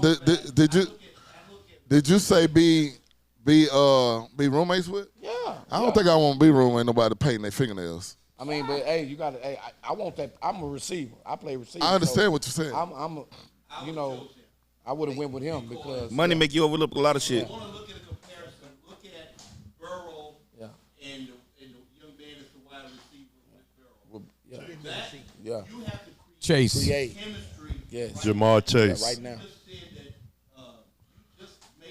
We're going to bring his ass over here in a minute once I find a chair. Tony, I told you I wasn't doing this, but anyway, the bottom line is you just built your franchise around Caleb. That's right. And you need to have a receiver that he can grow up with, like Burrow grew up with the young man from, what's his name? The wide receiver. Jamar Chase. Jamar. Those two. What school he come from? Carry Cincinnati out of irrelevancy to relevant. And if Chicago has been screwing up for years, and finally they're showing America, because guys, you got to understand something too. If Williams does what he's supposed to do, Chicago is about to be on television almost every week. Let's say and if he can put those two together, and they become a tandem, they will be Joe Burrow and Chase. That's why I think that's a great move, because what you have to do now is make your team relevant. Chicago has been a joke. They are saying right now, we're committing to making Chicago relevant. And remember what the division they're in. Detroit's going to be in their ass every week. They have a strong, Minnesota's a strong team. No diddy. Hey, filibuster. Filibuster. But anyway, Pierre, you just made my case that Chicago gonna be a better improved team. Yeah. You just made my case. I don't doubt that. But it is definitely, if I'm the general manager, and remember, this is a man that played. The GM is a former player. He understands the concept of, if I'm going to invest in this man, I'm going to give him superstar tools so that he can make Chicago relevant in a division that has Green Bay all in, Detroit all in. Either Chicago is going to play in that world or they're not. And I think these two picks makes that point. Hey, real quick, before the next pick is in, I know we ain't got no Bears fan, but who was the best quarterback that ever played in Chicago?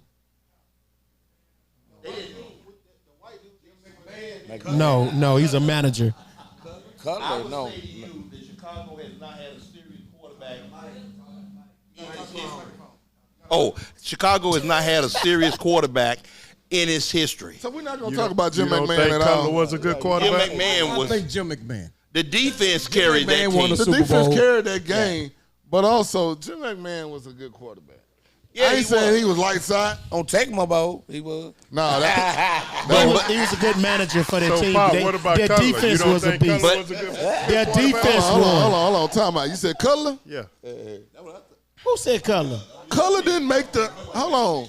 Cutler was a decent McMahon. quarterback. But who was the one that took them to the last Super Bowl? McMahon. Grossman.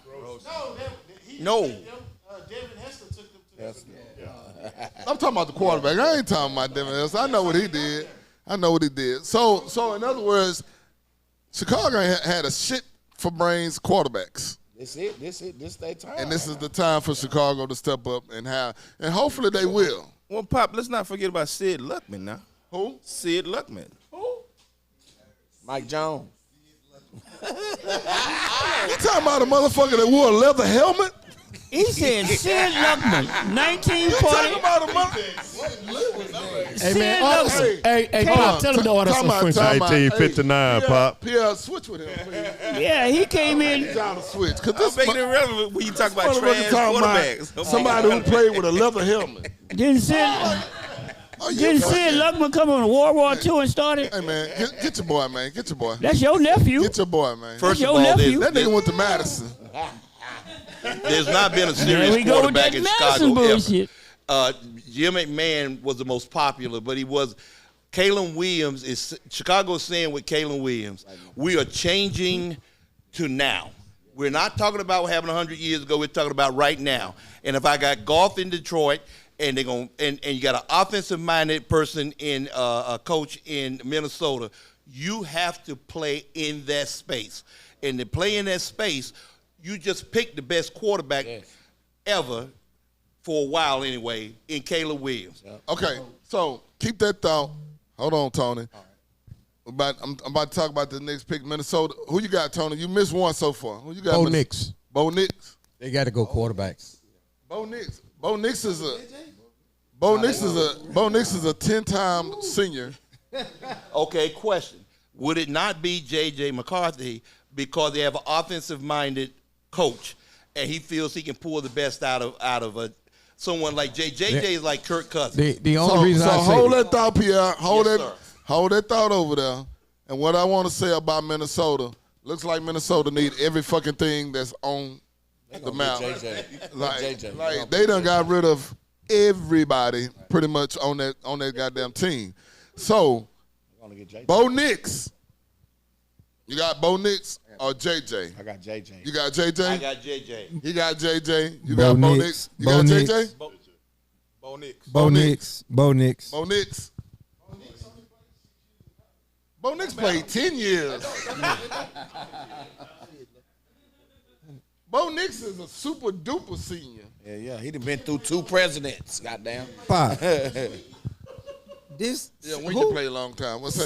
Sid Man, leave Luckman FSU was out of this. 1943. Leave FSU out of this. Leave FSU out of Pearl this. Harbor. How you pull him out your ass? Hey, man, hold on. 1943, bro. Hey, this motherfucking. Hey, Terrence got one more time to say something, man. Say something. Wait a stupid. minute. He got I thought one more the time leather- to say that relevant something. because- I thought the leather helmet was a joke, but it's actually true. Chicago. It's true. Chicago had some trash quarterbacks. All right, pick us in.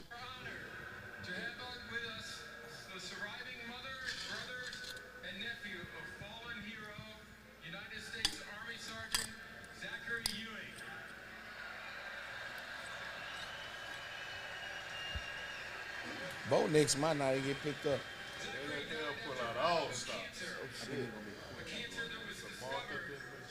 Man, you see him? You see him? So y'all. So y'all do know they're gonna let Cunningham do it next year, but I'm gonna talk about that in a minute. Hold on. They're gonna let a Jerry's kid do it. So, hold on.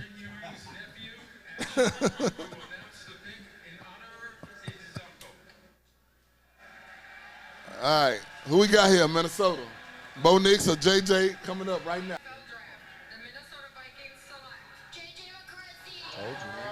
Oh, Told you. He fit for the offense. He fit for him. Look at They have the all the logo. tools.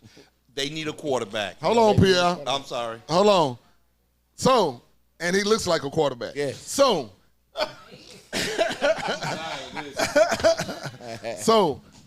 JJ went. Yeah.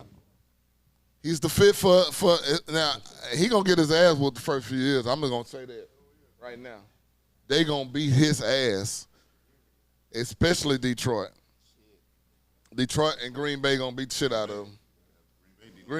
Green Bay defense crazy. So he's gonna get his ass whooped the first few years. Hopefully, ain't to the point they make his ass quit, which I doubt it. But J.J. McCarthy, good quarterback. He's a winner. Anybody got any questions, anything, or any problems with this pick? What's that A&M quarterback that the kid, white boy back in the day? He kind of remind me of him. Not Manziel. He kind No, of. not Manziel. He's not a Manziel. He kind of remind me of Bakersfield. Just a little bit. He got a little Bakers. Johnny Manziel or Baker? He got both of them, and to me, that was Nah, he not got that. the heart. See, I think that J.J. McCarthy is perfect because Minnesota has the tools, they have the team, and now they're going to have a mature person Yeah. coached by Harbaugh. Yeah. And that person and that coach believes that he can put JJ in the right situation, call the right plays with their offense to be successful. Pierre. And I think that while Pierre, hold on. yes, sir. He's a media guy. Keep that in mind. I know he's a media guy. That's why I'm about to get a chair for his ass so he can sit over here. Check me out. So hold on. No, listen. Okay. You saying Minnesota got the tools. They done got rid of every fucking body on the team. Who's in Minnesota Pop, now? who's the running back for Minnesota? They finna trade him. Wow. They might be rebuilding. You got to get to them, They might be rebuilding. He has nothing there. He's going to get his ass whooped for the next 2 to 3 years. They finna trade Justin. That's all the talk is. All the talk is about. Huh? They talking about it. Pittsburgh looking at him. And that's surprising because Pittsburgh don't like to pay no fucking body. But it's surprising if he did go to Pittsburgh. Pittsburgh going all in because they got Wilson. I think and they're trying to make the run now. Yeah. So make your run now. So if you get Jefferson, bring him in. Let's go. Good idea for Pittsburgh. But Minnesota don't have nobody. And they're finna lose the best receiver they got. What you got to say, Pierre? I'm going to let you finish. I'm going to tell you that the Minnesota coach is a very bright offensive mind. And when they chose this quarterback, they're saying that we have the tools. I know you think they've traded everybody, but we have the tools with the play calling that this man can create and JJ being mature and coached hard by Harbaugh. I think you're going to be surprised. I think Green Bay and Detroit had great years, and they're going to do really well. But if you're going to play in that league where you got Caleb Williams and you got Goff and you got I forgot Jordan the other Love. guy's name. Jordan Love. And Love, you're going to find that this coach can get the most out of J.J. McCarthy, and he needs an adult in the room, and I think he brings that to the table. And I think you're going to be surprised at what Minnesota can do. So question, who is Minnesota's coach? I can't think of the man's name. He's North Central. Who? Hey, Pierre. My only concern with JJ. Hold on, let's do this up before you move on. What y'all switch seats and bring that seat over here? Because you need to be on here. Because you talking a lot, and people in the audience gonna be like, "Who the hell is that?" I was trying to hide. No, you can't hide no more. Goddamn it. Ron, take his seat. Yeah, bring it over here and just sit him right there. Because I'll let in the background. What about Sid Luckman? See, I don't want to sit beside. Shut the. Kevin O'Connell is the coach for Minnesota. Kevin O'Connell. Yeah. Is the coach for Minnesota. Okay. Oh, look at that pick. And is this his first job? Look at the Jets pick. It's his first head coaching job, right? Yes. So hopefully he don't get in and think he playing Madden with an NFL football team. Mr. Jets. Jets just Oh, shit, picked the the O Jets. line. Yeah. They got offensive linemen. All right, we missed the Jets. I'm Big sorry. African. That's big African right there. That's what they call him. I'm sorry. We just missed the Jets, and they got offensive. I love to see offensive linemen go, man. Yeah. Especially you big and nasty. If you're big and nasty, a big nasty lineman, ain't nothing like them. But if you just big for no reason and play offensive line, you don't need to be in the NFL draft. They need tackle too. But this is a big old boy right here. Penn State. So we got another Midwest guy went back to back. So Aaron just got another offensive line to help him with that team. I'm telling you right now, I'm saying it on draft day. If Aaron don't get hurt, watch the Jets win that division and make a push. Anybody got any objectives on that? No objective. I feel you on that. If he doesn't get hurt, You said win the division? gonna win the AFC East.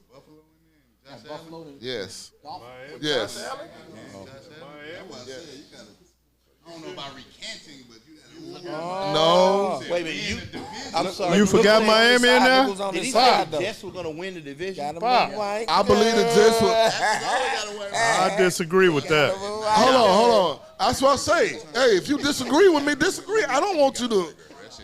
Hey, if you don't agree with me, that's So fine. you think Miami just gonna fall by the wayside? No, I'm not saying Miami gonna fall by the wayside, but that Jets defense held them in those games. That's true. With a bullshit quarterback. That's true.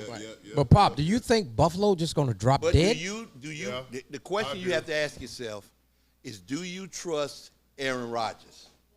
Yeah. I understand what he used to do, but we're talking about today. Do you trust him to stay healthy enough? Let me tell you something. I'll take that motherfucker over what I got right now. You would take him over Dak? I'll take him over Dak right now.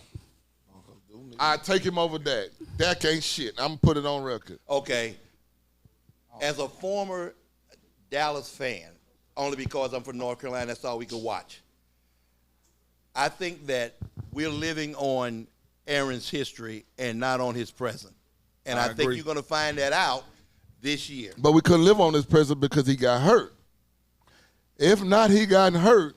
With that defense, man, that defense kept him in those games last season. With that. Enough said. But here's the question. And, hold on. And they won games with the bullshit quarterbacks that they had. I agree. Drop the mic, Pop. Drop it. That's all I'm going to say. But, so you're dismissing Buffalo completely? No, I'm not dismissing Buffalo. Okay. I'm not saying Buffalo. I'm saying with a healthy Aaron Rodgers, they are going to win that division. So who has the most pressure on them in your opinion? Buffalo going to keep the pressure on them because Buffalo is the one in that division who's been winning that division the past few years. Right. They got rid of both of their receivers, though. That's all I'm saying. I don't disagreeing that Buffalo ain't a good ass team because they are. They done lost two of their best receivers. They done lost two of their best receivers. Who Josh Allen gonna throw it to now? And don't nobody want to go to Buffalo and play. No, not for Josh Allen, but the area. Don't nobody want to. There's a volunteer to go to Buffalo. Pop, there's a deep wide receiver class in here. I mean, that wide receiver class gonna go all the way to the third round, and that's great. And I'm gonna tell you about that. Are you gonna trust your whole season on rookie receivers? It's a new time. It's a new age. No, and that's true. But are you going to trust your whole season to make it to the big game on rookie receivers? I'm going to tell you my thought on that. I think that what Buffalo is trusting is their quarterback. And they feel that he has the ability, even though he may not have displayed it and runs too often, but they trust that he can do some of what Mahomes did. Mahomes lost all of his receivers, and Mahomes, now he's not Mahomes, but he lost all his receivers, and they're in the Super Bowl. Last year, this time, with what was happening with Kansas City, we thought Kansas City was going to drop off because they gave up Tyreek Hill, they gave up all these players, but the question is, who are they trusting? They're trusting Josh Allen. And let me tell you this, sir. Mahomes is the second coming of Thomas Brady. Without question. And I'm just going to leave it at that. Who? Without question. He's the second coming of Thomas Brady. And the reason why I say that, Tom Brady didn't have he had one or two good seasons with great receivers. And they didn't even win the Super Bowl with that receiver. See, the receivers that he did win with was itty-bitty white boys and that guy. No, you remember back in the day, Jabbar Gaffney. You remember Jabbar Gaffney out of Florida. Played with the Texans. He played with the Texans first. Hold on. Jabbar Gaffney. You forgot about LaFell. Brandon LaFell. But what I'm saying, hold on, but listen. What I'm saying is he didn't have many Pro Bowl receivers. You never had an all-pro receiver. All right, the Broncos selection is in. Tony, who we got? Bo Nix. Bo Nix. They need a quarterback. So we know. I actually agree. With the 12th pick in the 2024 NFL Draft, the Denver Broncos select Bo Nix. There we go. That was kind of that was There we go. That was a given. Yeah. They had the cake. And I thought JJ was going to the Broncos. So that's why I had him at the Oh, that's Broncos. where you had him. So listen to me on this. For Bo Nix, that's the perfect place to go. That's the perfect place to go for Bo Nix. He has a coach that's going to train him to be a quarterback, and they're going to teach him how to be a quarterback in the NFL. He's already there in the NFL ready. Good size. No. Well, yeah. I'm going to get to that point. Good size. You know what? I'm done. Accurate arm. So that you don't have Good size, accurate arm, and he's been playing college ball for the past 8 years. Exactly. He's a pro already. He's a pro already. And I ain't no telling how much money he done got in NIL by now. He done got a whole bunch of money. He done drained their ass in Oregon because Bobby, what's his name, Knight, Phil Knight done gave him a whole bunch of money just for being in there. He's playing with a good coach, a damn good coach that's going to teach him how to be a quarterback. I agree. And don't they run zone? Don't he run zone? I think Sean Payton is perfect for him, and because he's one of the best offensive minds, and this will be great for him. Yeah, it'll be perfect for him. He ain't got to really do much. Play remember, action, pull it up, dump it. And remember the amount of money that it's going to be dead money for Denver for a few years because they got to pay Russell Wilson's salary. So they don't have the luxury of not taking a quarterback. And speaking of Russell Wilson, I want to give a hand clap to Russell Wilson if y'all want to, because I'm gonna tell you this here. Them motherfuckers tried to get Russell out of his money. They tried to get him out of his money, and he shut the fuck up. Y'all can talk about me all y'all want to. How much money did they have to give him? $85 million. $85 million to shut the hell up. Now, if that was Cam Newton, on the other hand, he would have never seen none of that $85 million because his ass would have said something. But Russell Wilson, he had breed, right? He half and half? Okay, so that white side made him shut up. The Negro side made him want to really say something, but I think his wife made him shut up. But his wife told him, now you ain't getting no more pussy until you calm down. You So don't Pops, say nothing. What's up? Pops, who do you think the Raiders are going to take? Because this is interesting because the Raiders were looking for a quarterback. I have no idea. Now They going defense. Who is their quarterback? Gardner Minshew? Yeah. I had Penix. I actually had Penix coming to the Raiders, but Falcons are taking them off the board. I'm going to tell you what the Raiders will do. And this is the Raiders. The Raiders will pick a fucking receiver right now. And they're going to pick that one out of Georgia, that slot receiver. They'll pick a receiver right now. That's what the Raiders would do. That's just and his blood is in his dad's blood is in him. And his dad used to do that shit. Just win, baby. He'll pick up the fastest receiver on the board and be like, hey, this is what we're going to roll with. Just watch this shit. I think they're going to pick up that Dallas dude from that DN. They're going to pick up a DN? Dallas Turner. I think they're going to, because they need defense. Anybody got Dallas Turner? The pick is in.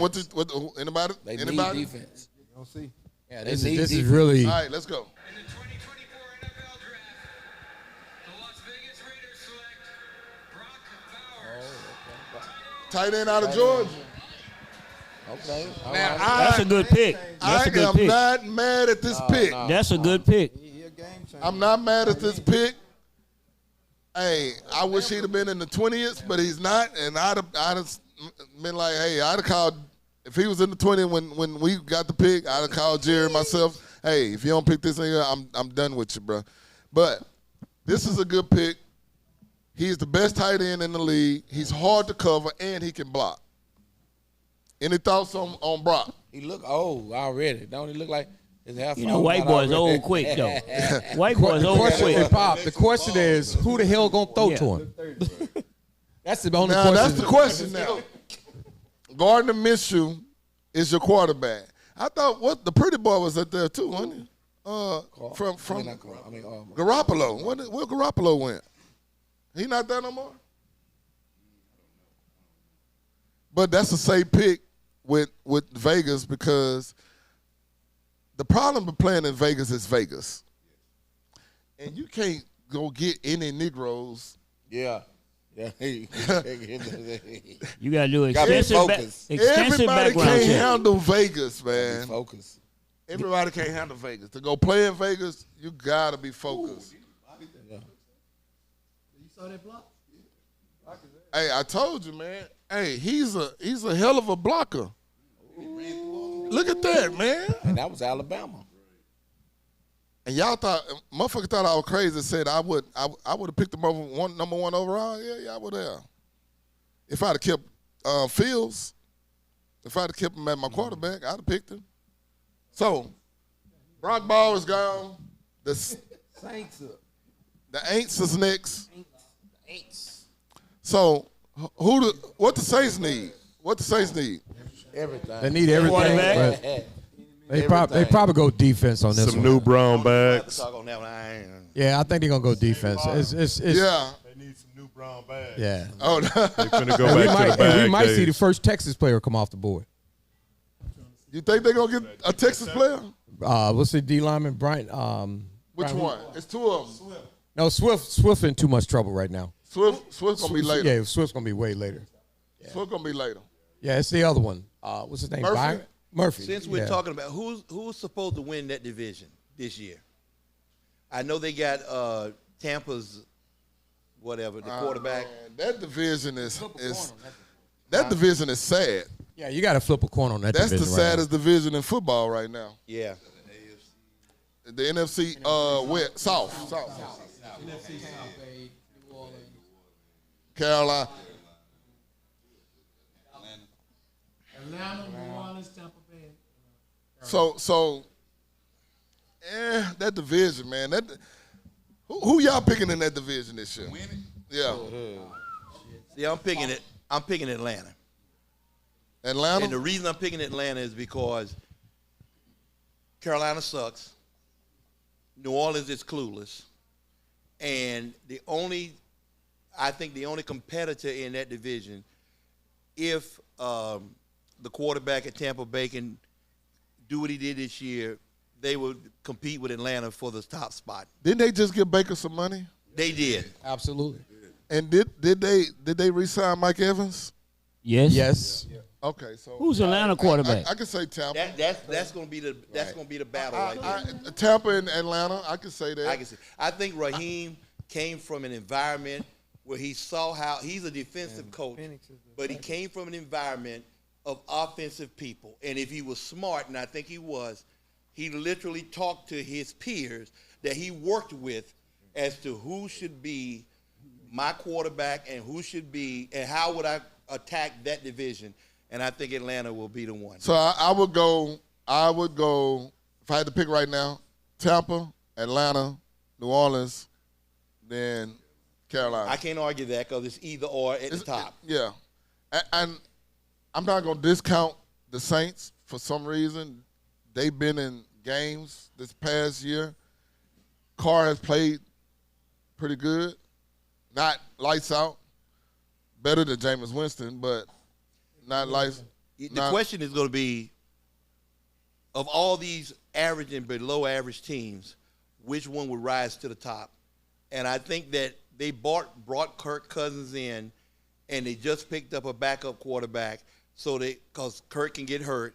They think that they have the tools to be at the top of that division. And Baker Mayfield will be their only nemesis in that division. Yeah, because Bryce Young, that little fella there, Lord have mercy. It's too light in the ass, man. Poppy, too light in the ass. Man, look, I would not put him back there until I get some beef up front, because that dude is about Julius size, man. And not knocking on you, Julius. You know, I'm just saying. He a little bitty dude, man. No, and playing quarterback. Shit, your boy in Arizona small. But that little motherfucker can get away, though. And he's kind of stout, but he can get away. He's fast to catch. I mean, hard to catch because he's fast. So it's a difference when you got that type of mobility, and you're a sitting duck.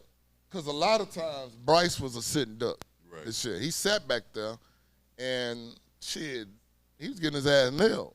What kind of quarterback is Bryce? Is he a pocket quarterback? He's a pocket quarterback. He's a pocket quarterback. But I think they need to move him around, though, because he's so small.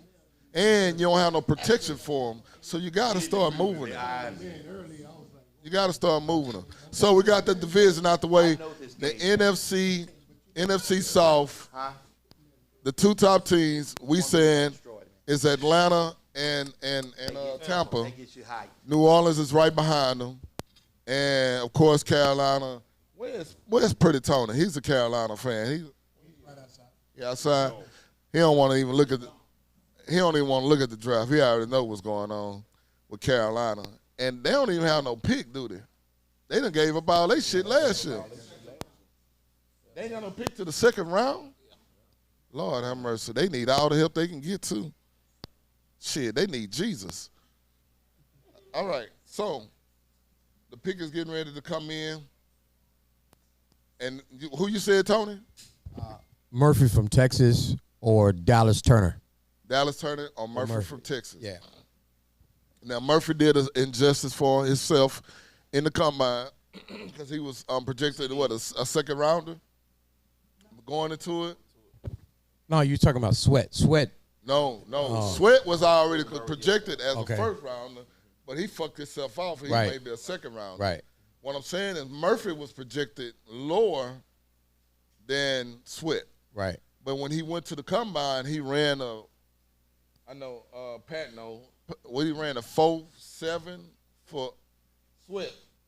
I mean, not Sweat, Murphy out of Texas. The big guy out of Texas.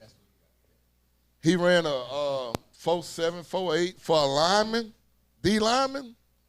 That's fast, man. That's moving. I hate to be in front of him and he don't slow down. Shit. The fastest D lineman that I've known to ever run was Cletus Hunt. He ran a 4.5. Get your mic. Say that again. The fastest defensive tackle I ever known to run was Cletus Hunt. He went to Green Bay. He ran a 4.5. And where he went? What round? He went first round. First round? No.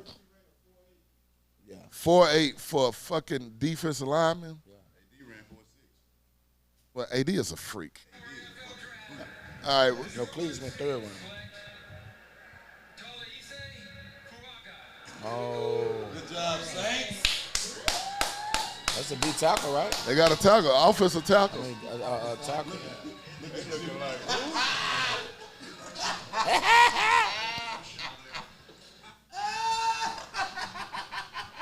Big Samoan. So when you look at, who the fuck he was. He played at Oregon. He played at where you played at Oregon State. Listen, if you look at offensive tackle, the first thing you look at how long his arms are, especially left side. Then you look at his feet. He got good footwork. Oh, he blew him up. Oh shit! Get on that ground, boy. Move that feet. You gotta move your feet, man. Move your feet. Good footwork. So when Samoan though, you know them Samoans got got heart, man. Yeah. Tough. Yeah. Tough as bad meat. Shit. Shit. Who is he protecting? Who's the quarterback? Derek Carr. I don't know why I always want to say David Carr when I'm thinking of Derek Carr, but you know, James, shit, man. You know they tough, man. You know them Samoans tough. Look what he got. Footwork. Nothing. Footwork. Hit him with that Hashibe Boopa. Look at him. Now, when I used to play ball in school, we had the saying, he made you do the Freddie. Yeah. He made him do the Freddie a couple of times I seen on these clips. And I don't know if y'all know what we mean by Freddie. When Freddie had them claws right, and he always do the seal. When the offensive lineman make defensive lineman do this here, you're doing the Freddy. That's what we called the Freddy Going back down in the day. tonight. Oh yeah. They got that pig coming out the ground Yeah, tonight, they- boy. yeah, they do put the. They do that. What they call that hookah? man. That I'm not hookah. That what they call that dance they do and they that haka. Yeah, I called it a hookah. Shit. Called it a hookah, but no. But so Indy is up next, and they got a quarterback. They need a running back. The first running back might get drafted. You think? they They ain't gonna do a running back. They ain't gonna take no running back. You think so? Okay, all right. It might go receiver, man. You know, it might go receiver. I think O-line. O-line, yeah.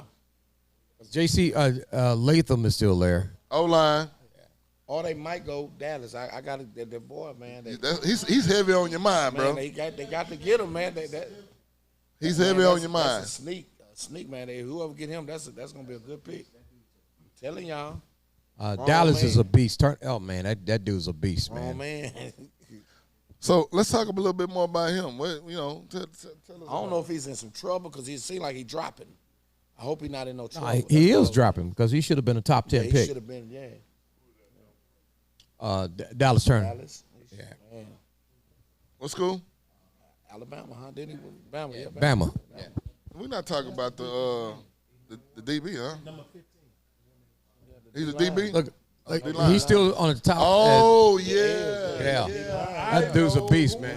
Grown man. Yes, he is a fucking animal. Yeah, I hope Nick ain't, drop some salt on him. He's an animal. Yeah. I know exactly who you're talking about. What's crazy about that shit is it'll be the team that wants you. Yeah. They got him ranked. Some rumors on you so you can drop so they can get you when they want you. He ranked number 1 best available, Pop. I know who who you're talking about now. Yeah, he's a fucking. They might get him. He mad, really. Look at him. He tripped like this is bullshit. Right. Nah, no. He's a grown ass man. He got a green suit on. Yeah. He's a grown ass man. That dude is a player, man. That's a look like a grown ass man Mississippi player. Phelps. Yeah, he got that money green on. Samoans coming in now. Who? Dallas Turner. Hey man, I've seen him. Well, you need to watch some of the Bama games. He's a problem. Yeah, He's man, a real I'm telling problem. y'all. Is he better than Will, the boy we got last year? Yeah. He is? Yeah. Yeah, Boy, he's he a fucking grown problem. ass man. That boy there, it got to be something that happened. Something happened. It got Something to happened for him to drop that far. this far. I heard they was talking about it because they showed him at defensive end rushing the quarterback. Yeah, he so Something ain't whatever problems he is, he need to go. Yeah, it got to be. Grab the mic, Mike. No, I was saying in a situation like that where you got a guy that's supposed to be a top 10 draft pick and then he drops like that, it's something behind the scenes that the teams know, undisclosed injury, anything could drop, make a guy drop like that. But What is his year? What is this his last year? Is his junior? probably if it was me, I would have been out my junior. Yeah, it's probably junior year. But yeah, this guy something has to have happened for him to drop this low because the way he played this year and last year, he definitely was a top 10 player. So something has had to happen. Something going on.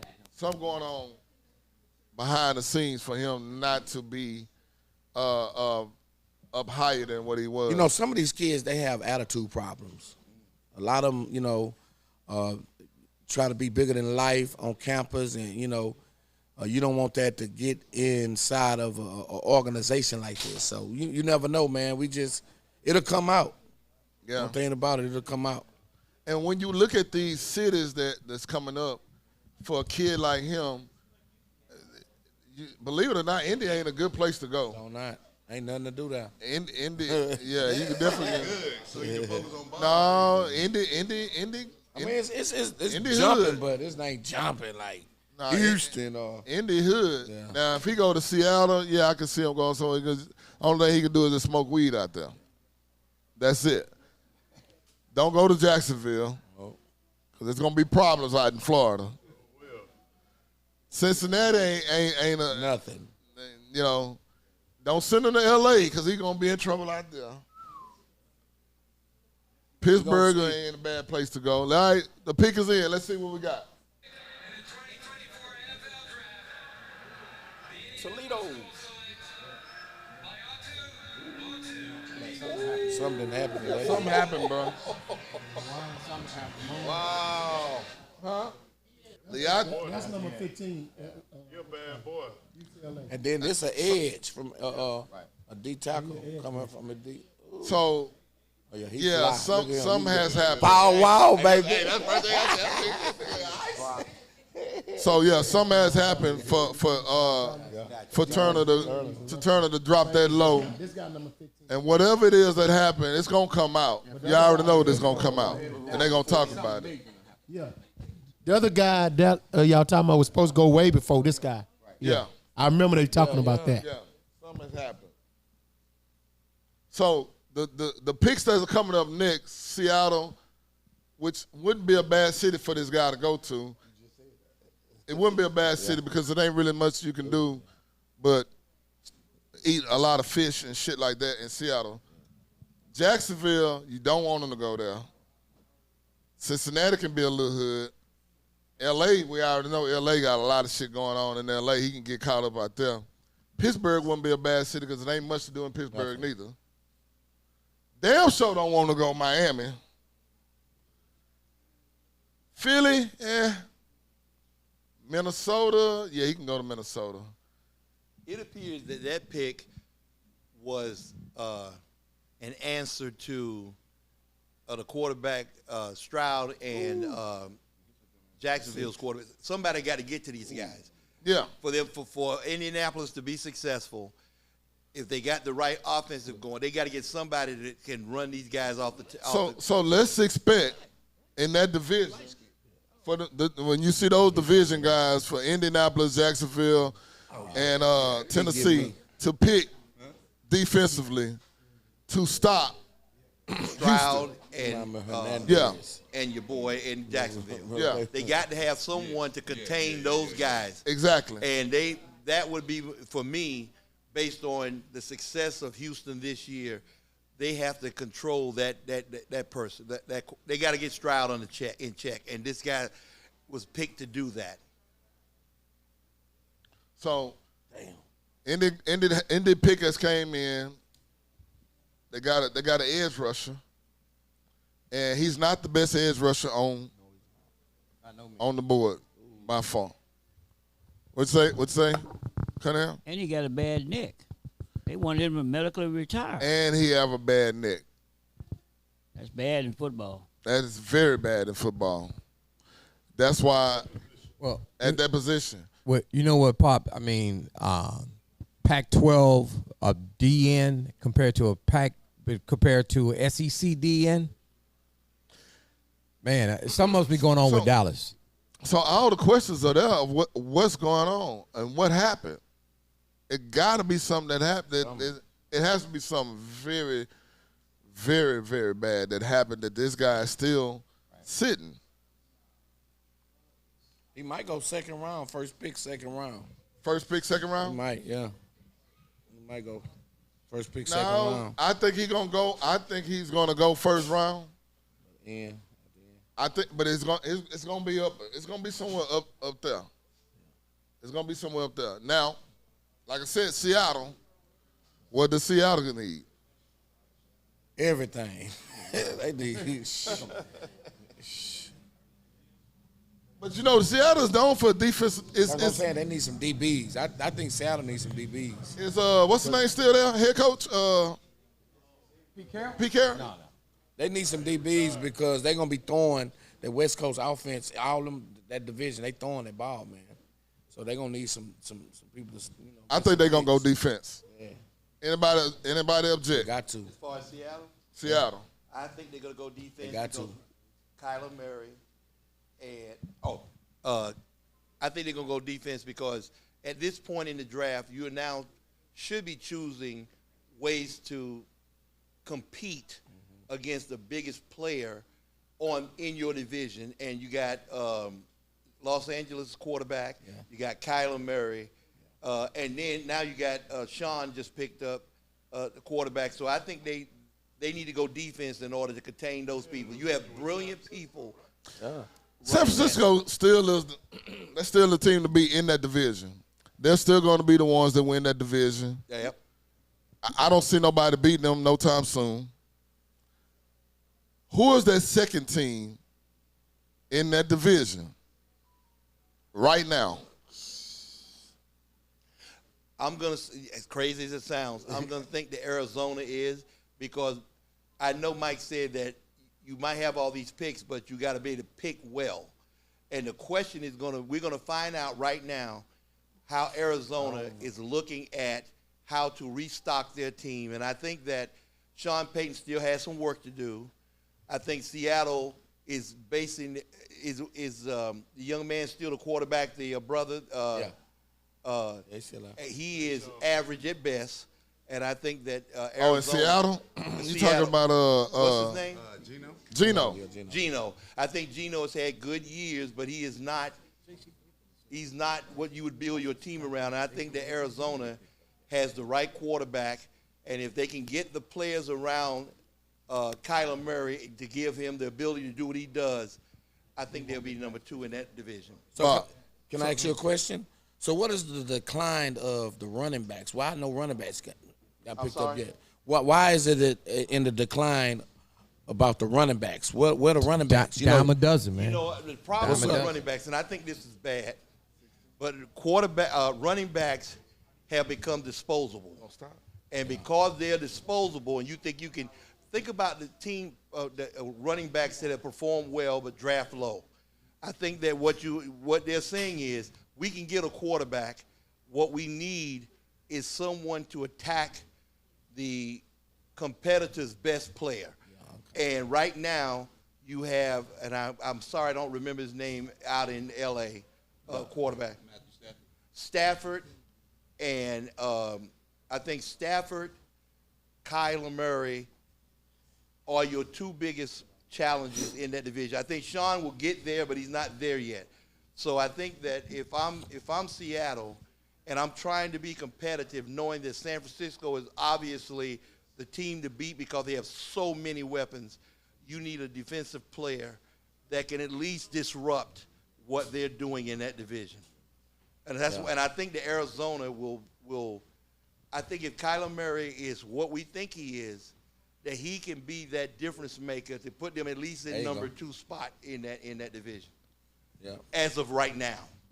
So I mean, we have Dallas Turner. I think again, Seattle needs that, like you just said, to disrupt the what's going on in that division, and this would be the perfect guy, right? Because they need some type of oomph in Seattle again on the defense side, because you got it in the quarterback, you got it, but they got the receivers. They need some defense. I think they need defense. I think that Geno is going to be average.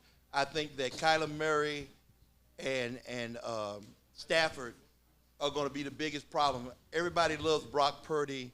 I think Brock Purdy is driving a Lamborghini, and because he's driving, the question is, can you disrupt him enough to make him less effective than he was last year? They're going to still win the division because they have, good God, they got everybody. But Brock Purdy, I know this sounds bad, but Brock Purdy might be the weakest. He had a very good year, and I respect that. But when you're driving a Lamborghini, unless you truly don't know how to drive, you should be able to drive the Lamborghini. I'm gonna tell you the key to that offense. Kyle Shanahan. No, you don't think so? No, I Debo. think Debo Samuels is their biggest. Think challenge. about it. When they lost them games, Debo wasn't playing. When they lose games, Debo don't get the ball enough. But look at Kyle Shanahan's offense. But it's interesting because for you to say that Debo Samuels is their most dynamic player, might be the most dynamic, flies in the face of what is happening in the NFL.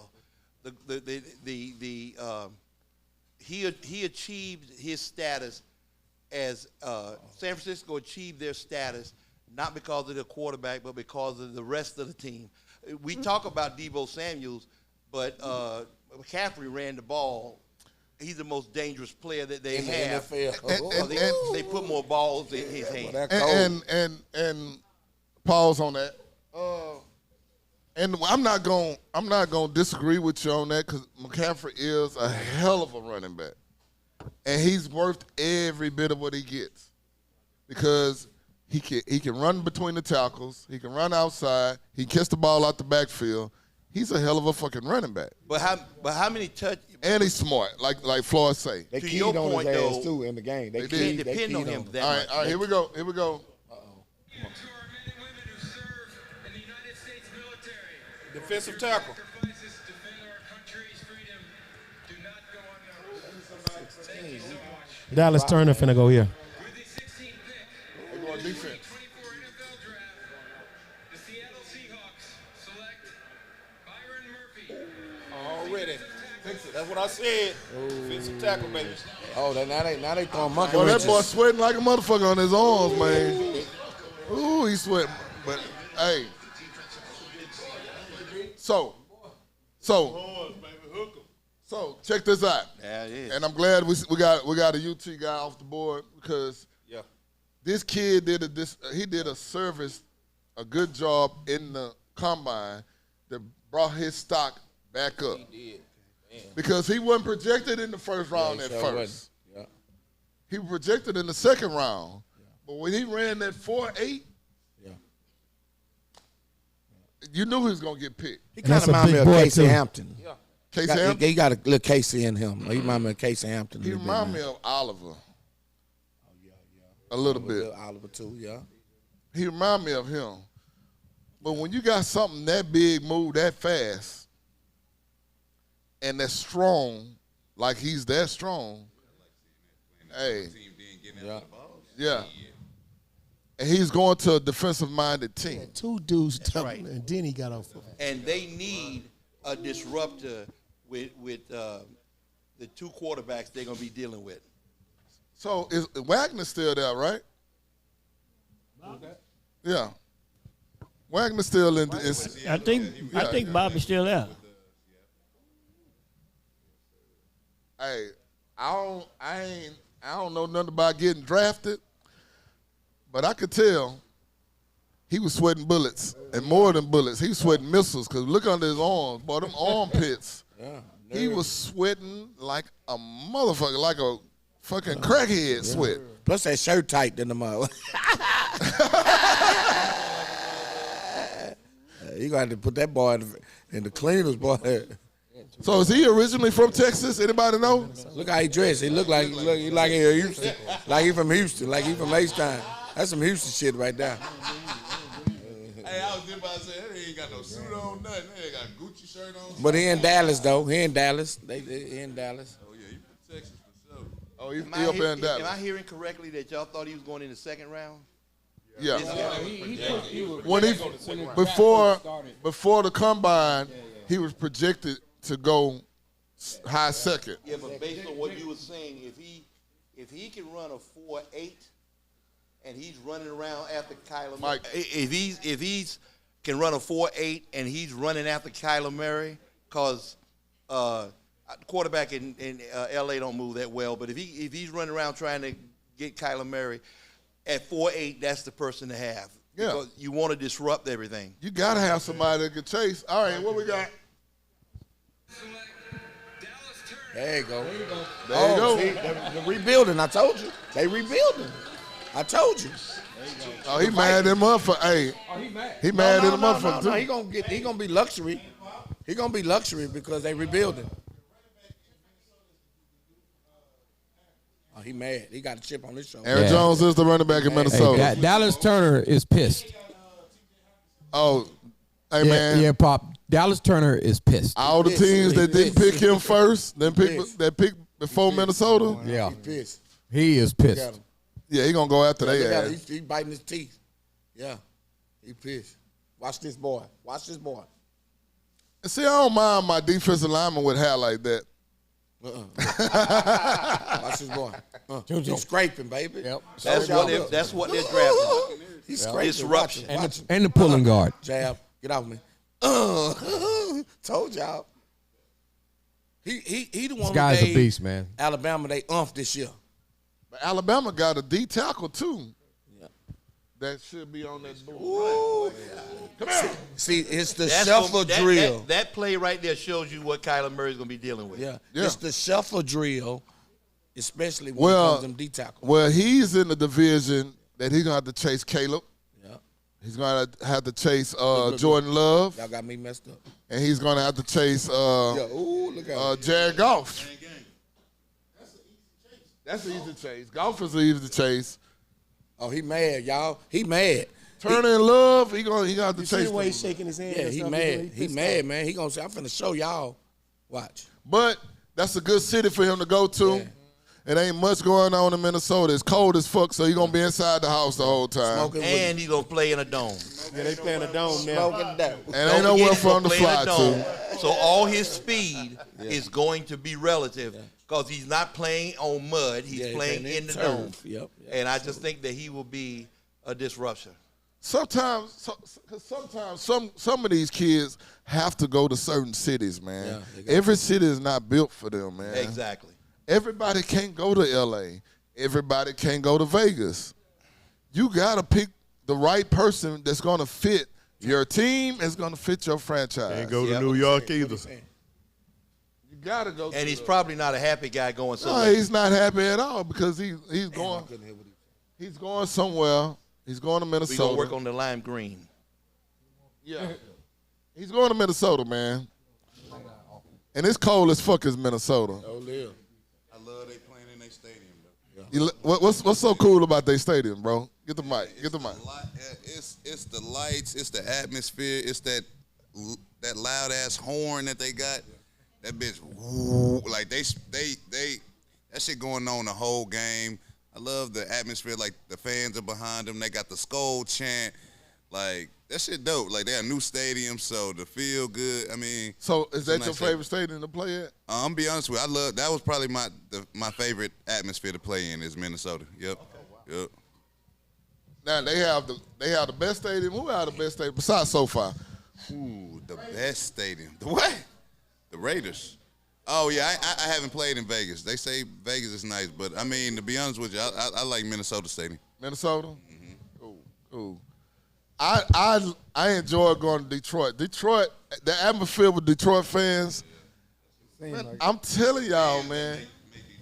Detroit fans are different. They are some different type of people, man. And especially to have a franchise who ain't never won shit. And they still I'm not saying that to knock the fans, but what I'm saying is because they ain't never had nothing. They ain't had nothing really to cheer for. For them to still be on that bandwagon and never come off,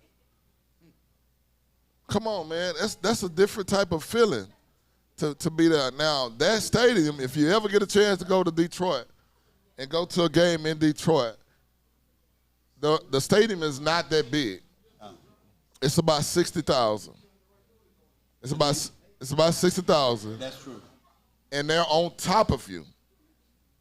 They're right on top of you. And what people don't realize is that Detroit is an excellent sports town. If you go to Detroit, sit in the baseball stadium, and look out into center field, you see Ford Field right there. And when they brought the Pistons back into the city, and they have the hockey team down the road, Detroit is a spectacular sports city. Shit, I'm gonna say this here. I ran the television station. When you walk out of Ford Field, as soon as you walk out the front door, you walking right into the baseball stadium. Literally walking into the baseball stadium. Right into the baseball stadium. That's exactly right. Detroit has some nice shit out there, man. So if you ever get a chance, I actually think they have the best collection of facilities in relative distance to each other than any other team in the NFL. Yeah. Detroit. Or any other town sports-wise. Detroit I used to go to baseball games, football. I even got into hockey in Detroit because the fans are crazy. So if y'all ever get a chance, man, your favorite team if they ever play the Lions in Detroit, go to Early a game. though, early. Oh, yeah. Like Go in in September. October. Yeah, October. Other than that, If you go in December, I took about 200 clients to the Super Bowl in Detroit when Pittsburgh played Seattle. And I got to tell you, it was 25 degrees literally the entire time. And you wouldn't know that they cared. Everybody was there. I mean, and they couldn't get in the stadium because when you go to the Super Bowl, the stadium is gone. It's not for the people in the city. It's for everybody coming to the city. And when you see that atmosphere in that weather, imagine now that Detroit is winning what they're doing. So speaking of Super Bowls, when they shouldn't hold another one. No, I'm talking about Super Bowl sites. I ain't talking about Super Bowl wins. God damn. Hold that shit to yourself, bro. I thought you was going to say who Hold won. that shit to yourself. I hate you six. motherfuckers won 6 Super Bowls. Leave me alone, we man. won 6 of them. So, Super Bowl sites. It's a Google. If you Google it. Super Bowl sites, having the Super Bowl here in Houston, that was an amazing time we had. I got to tell you, man, they're only, and people get mad when I say this, but there are only about 5 cities that should hold a Super Bowl in the United States. I know we want to go to Minnesota, and I know we want to go to New York and all that, but if it's not Miami, Tampa, New Orleans, Dallas, Houston, Phoenix, and L.A., I mean, even Dallas, with the beautiful stadium they had, I had tickets to that game, and they had an ice storm. I ended up selling the tickets. Green Bay was there. I sold them for $16,000 because you couldn't get on I-20 to the stadium because it was so cold and freezing. So those cities, it should be the ones that hold the Super Bowl. Because the Super Bowl ain't about the game. It's about everything. Next time, the reason why they saying the Houston is not there yet, we got to do some renovations and shit to the stadium. That's one of the reasons Need to why. renovate these streets. The fix the freeway. streets, I'm Bob. sick of them. Hey man, that shit ain't gonna never change in Houston at all. Nigga, they've been working on these freeways since I was a kid. They expanded I-10 to 6 lanes. It's still traffic out there. You motherfuckers stay where y'all at. Stop coming here, shit. Cunningham, you look like you got something to say, man. I don't have nothing to say, sir. I'm just sitting here. You holding the mic like you got something to say, bro. I don't have nothing to say, You sir. do realize that it is projected that Houston will take over Chicago as the 3rd largest city in the next 5 or 6 years. And it's that close already. I'm surprised we ain't there already. Because so many goddamn Chicago people are moving here. Like, every time you meet somebody down there, I'm from Chicago. Like, what's going on? All right, the pick is in. The pick is in. Team. Let's go. Ready for NFL Draft. The Cincinnati Bengals select Offensive lineman. Oh. That's what we had our sights on. So he's nasty, too. I've seen him play. Yeah. 340? Yep, that's perfect. Yeah. 340. They need protection 6'7". because Joe Burrow is getting hit. Let's see how long his arms are. Nah, he's big. He's a mauler, man. He's a mauler. But Pop, the only question was behind him. He only played 8 games. Okay, which one? Oh, the brother right there. Yeah, he only played 8 games with Georgia. Yeah. He's from Georgia, though. He's from Georgia, though. Nah, he going to Cincinnati. The Bengals. The Rams are on the clock. And Rams on the clock. that was a great pick for them because Joe Burrow cannot continue to get hurt. And I tell you, if he didn't get picked then, Pittsburgh would have got him at 20. So Well, they probably picked him to try to survive Pittsburgh. say, man, I like to see that shit when offensive linemen. Uh-oh, pancake. Bam. Oh, shit. That's a corner. Say, man, them he's a corners beast. aren't stand a chance. So let me ask y'all a Mike, question. that boy's a beast. Have you seen that the young kid out of Dallas somewhere? Out of I think DeSoto. DeSoto. Woo, that big old line. Yeah. What, he about 6'9"? Say, man, he got to move, though. That's he the gonna be problem. able to move. He can move, man. So here's the thing about the DeSoto kids. All the motherfuckers are athletic. Even the ones that's on the bench, athletic.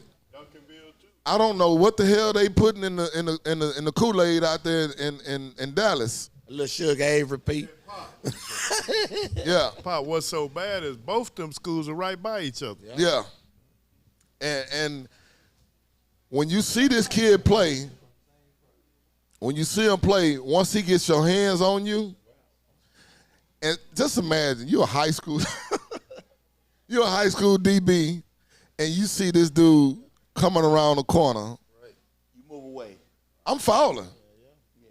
Slide.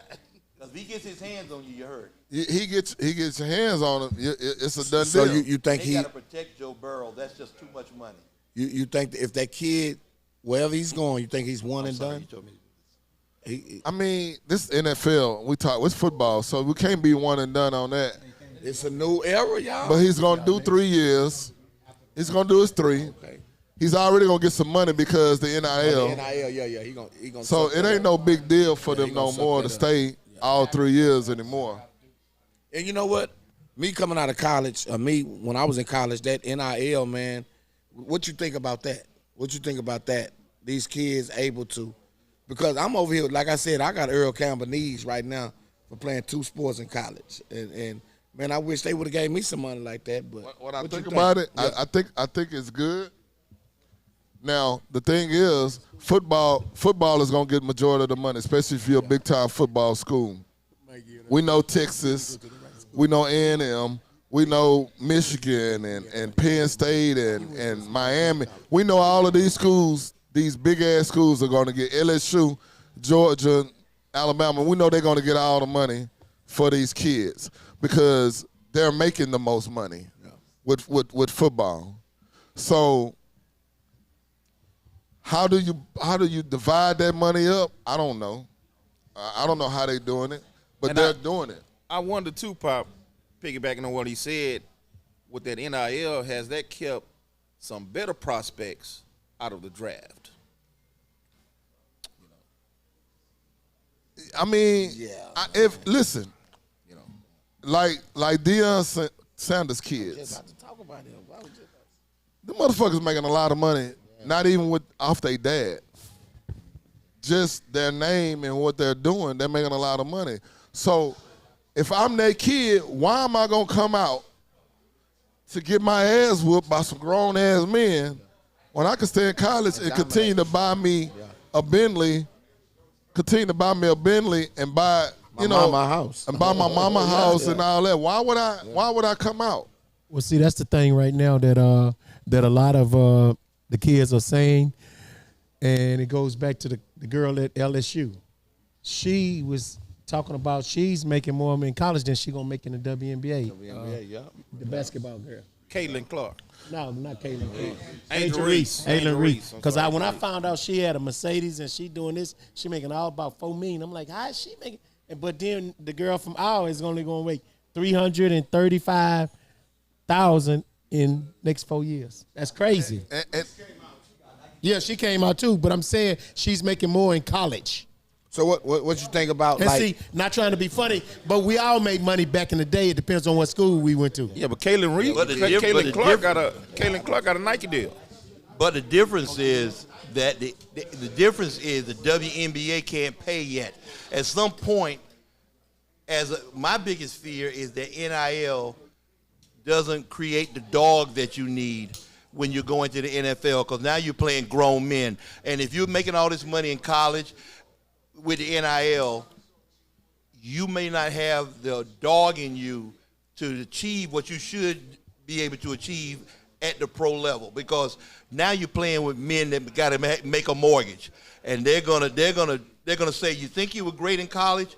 Let me give you an education as to what real life is here. And if you don't have that dog in you to say, I'm going to be great, I don't care about NIL. All right, hold that thought. Uh-oh. Receiver. Look at that receiver. Oh, wow. Florida State guy. All right, Tony, this your time to talk. What's going on with this guy? You're a Florida State fan. Oh, Jerry Verse? Yeah. Oh, he's a beast, dog. He's a beast. So I'm looking at it like this, sir. Right. Aaron Donald quit. He retired. Well, what I'm saying, He retired. I used the wrong Why word. you didn't say nothing to that? No, listen to me. Listen to me. Aaron Donald retired. You got to go defense. That's right. Offensively, you're pretty good offensively still.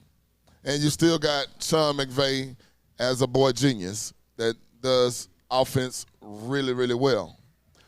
Now you got to replace your main man that was on that D-line. And you get an edge rush. But he looked like this also.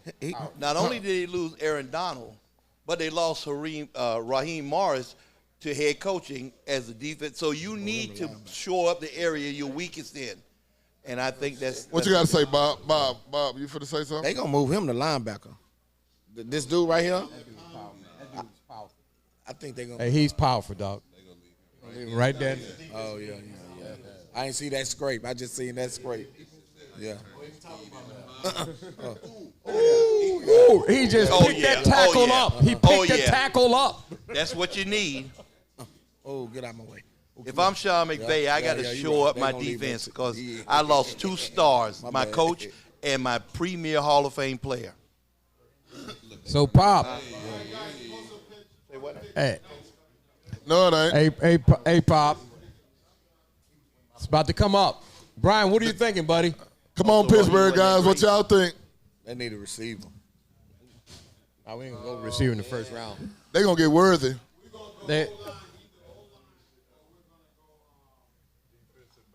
Yeah, it would be O-line or that Quincy kid for corner.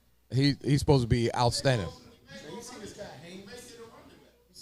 You seen that? Yeah. Running back. Come on, Ronald. So Tony, as a Steeler fan, who do you want? Right now, I would take Quincy. He's still on the board. One of the top shutdown corners in the draft. So y'all saying secondary? I say secondary or O-line. Terrence, J.C. Latham is still on the board, so that could be the pick. But I think Quincy also cornerback. I think we might take a center. A center? Yeah. A tackle or center. You said. Hey, look, I'm just saying. Cut it off. I'm just saying. Make sure you edit all here. If we go center, it's gonna be the kid from Duke. You know. So hey, look. Yeah. I agree. I don't know who the fuck he said earlier. Chicago's quarterback. Who is Pittsburgh quarterback right now? Sid Luck. Oh, it's Russell. Sid Luck, class of 26. Yeah, Russell, my bad. Come on, dog. Yeah. He was a Pearl Harbor pilot and came back and played football. Hey, man, the Sid Luck, that was a joke, man. I forgot Russell. Okay, Pittsburgh put the pick in real early. So it's one of the top. It's one of the receiver. Watch, y'all gonna get a receiver. It's gonna be a receiver. Nah. Hey, they Pop. finna make this trade to get Justin Jefferson. Watch Tony. Get that receiver from LSU. When this pick comes in, watch Tony. Get that receiver from LSU. I'm ready to see. Yeah, shut down. Touch him. I'm ready to see what Tony They gonna gonna do. get that receiver from LSU. Man, I tell you, it's. I didn't think Quincy was gonna be around, so it's gonna be hard for them to pass up on Quincy, the corner, the shutdown corner. But they still can go J.C. Latham as O-line too. But didn't y'all just pick a corner last year? Yeah, Joey Porter. They got roasted. But we need another one also. They got roasted. Hey, Cunningham, what's the record for the Patriots last year? Okay. Didn't you lose us last year? Oh. And the year before? Oh. Huh? Again, the record. Record. Crickets. So we saying I got 4 Pittsburgh Steelers fans in there. 2 saying defense, 2 saying offense. And I'm saying receiver. And one of the 2 saying offense, saying a center. So you gonna count the word of a man that said? No, I'm not. No, you're right. You're right. The man came out of college and went to World War II, and then became quarterback. DB? You saying a DB? Yeah, it could be. Man, DB and O-line right now. He's saying O-line. They're going to pick that boy out of LSU. Yeah. Receiver. I got DBs. Quincy. Some Quincy. You got to receive. Pick that boy out of LSU. Terrell Q something. Yeah. Yeah. The reason I would choose the shutdown corner is because you have Watson, Jackson, and Burrow as a problem. You know what? No matter what you think of Quentin, I won't debate that issue with you. Okay. But I look at it like, what is the Steelers' biggest concern? You have Lamar Jackson. If you don't want to use Watson, just use Burrow. Those two men can disrupt your life. So getting a shutdown corner, huh? Which one? Well, he ain't been on the field long enough. Yeah, he ain't been on the field to be a problem. The receiver. They Okay, I can hear you say that because they beat him twice, right? He hasn't been on. Well, that's just because you got. So I will say this: that is the toughest division in football. I'll tell you this: Joe Burrow did not make the playoffs and had a winning record. If I'm the Steelers, I'm trying to stop them.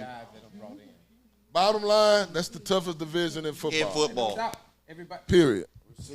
Every team had a winning record in our division. Every team. So I will say that it's gonna be tough. Whatever they need, shit. I like that Quincy idea. I hope it works out for them. Whatever they need, I hope it works out for them because that division is no joke at all. Ain't that Pouncey? Pouncey don't play anymore? He look like he can still play shit. All right. He look like Shrek. Take us in. A little bit. Tony is smiling right now. He's really grinning. I'm happy with either one of them. B got his hand on his head, nervous like a hooker in church over there.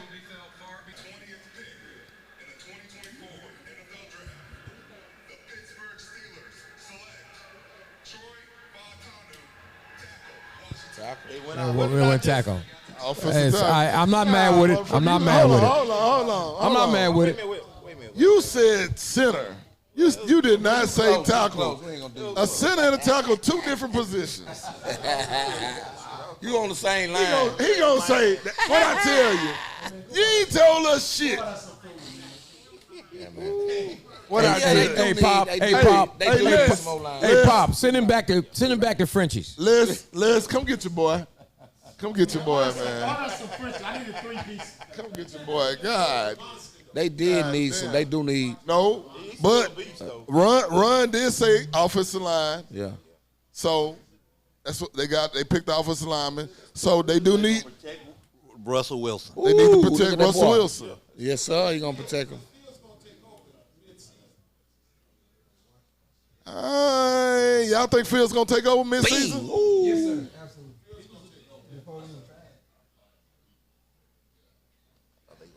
Ooh, he got good feet.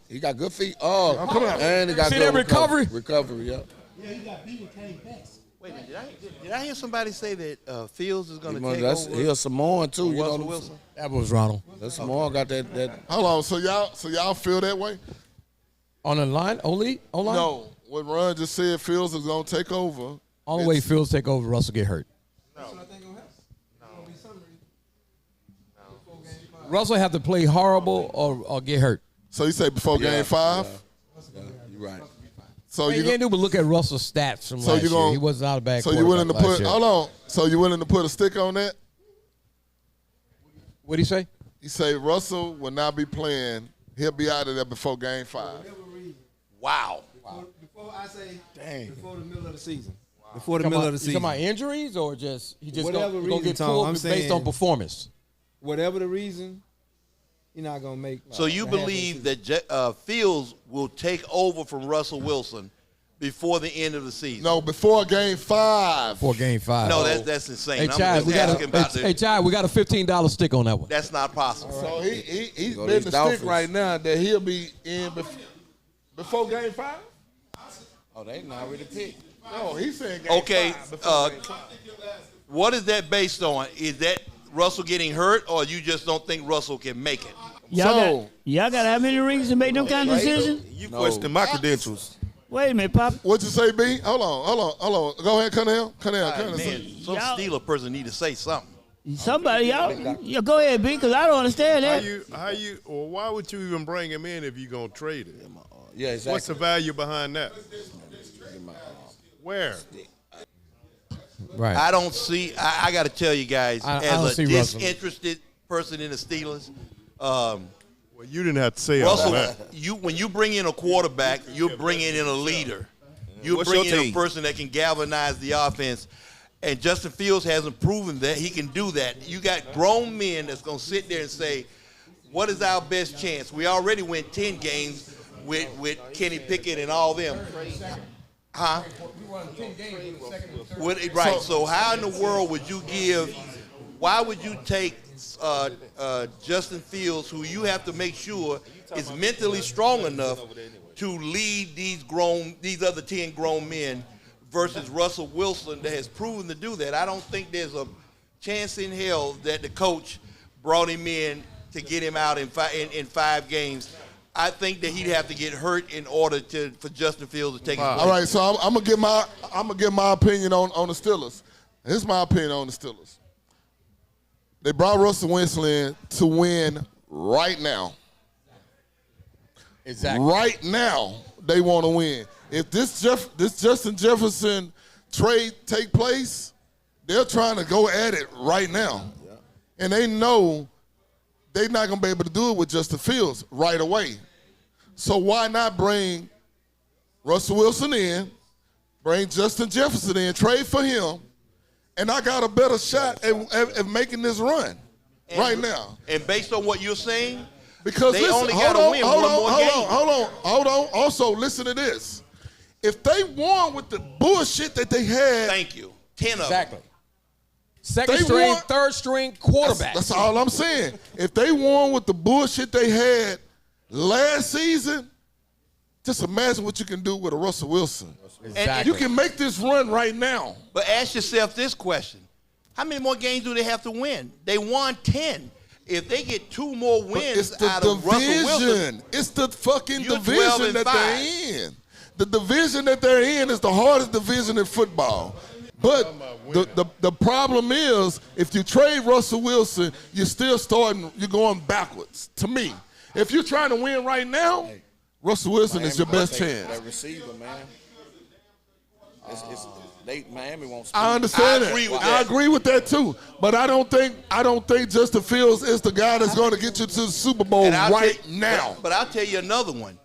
If you trade Russell Wilson halfway through the season, what other team is going to think that they will want to take him at that point? Because think about this. You just got him for free, and you're giving him away. And I'm going to tell you this right now. And and of course, not being a Steelers fan, we're going to come right back. This is the pick. Miami Dolphins. Receiver.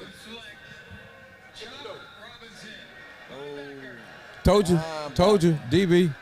All right, before we keep talking, I'm going to go back to the Steelers. Oh, yeah.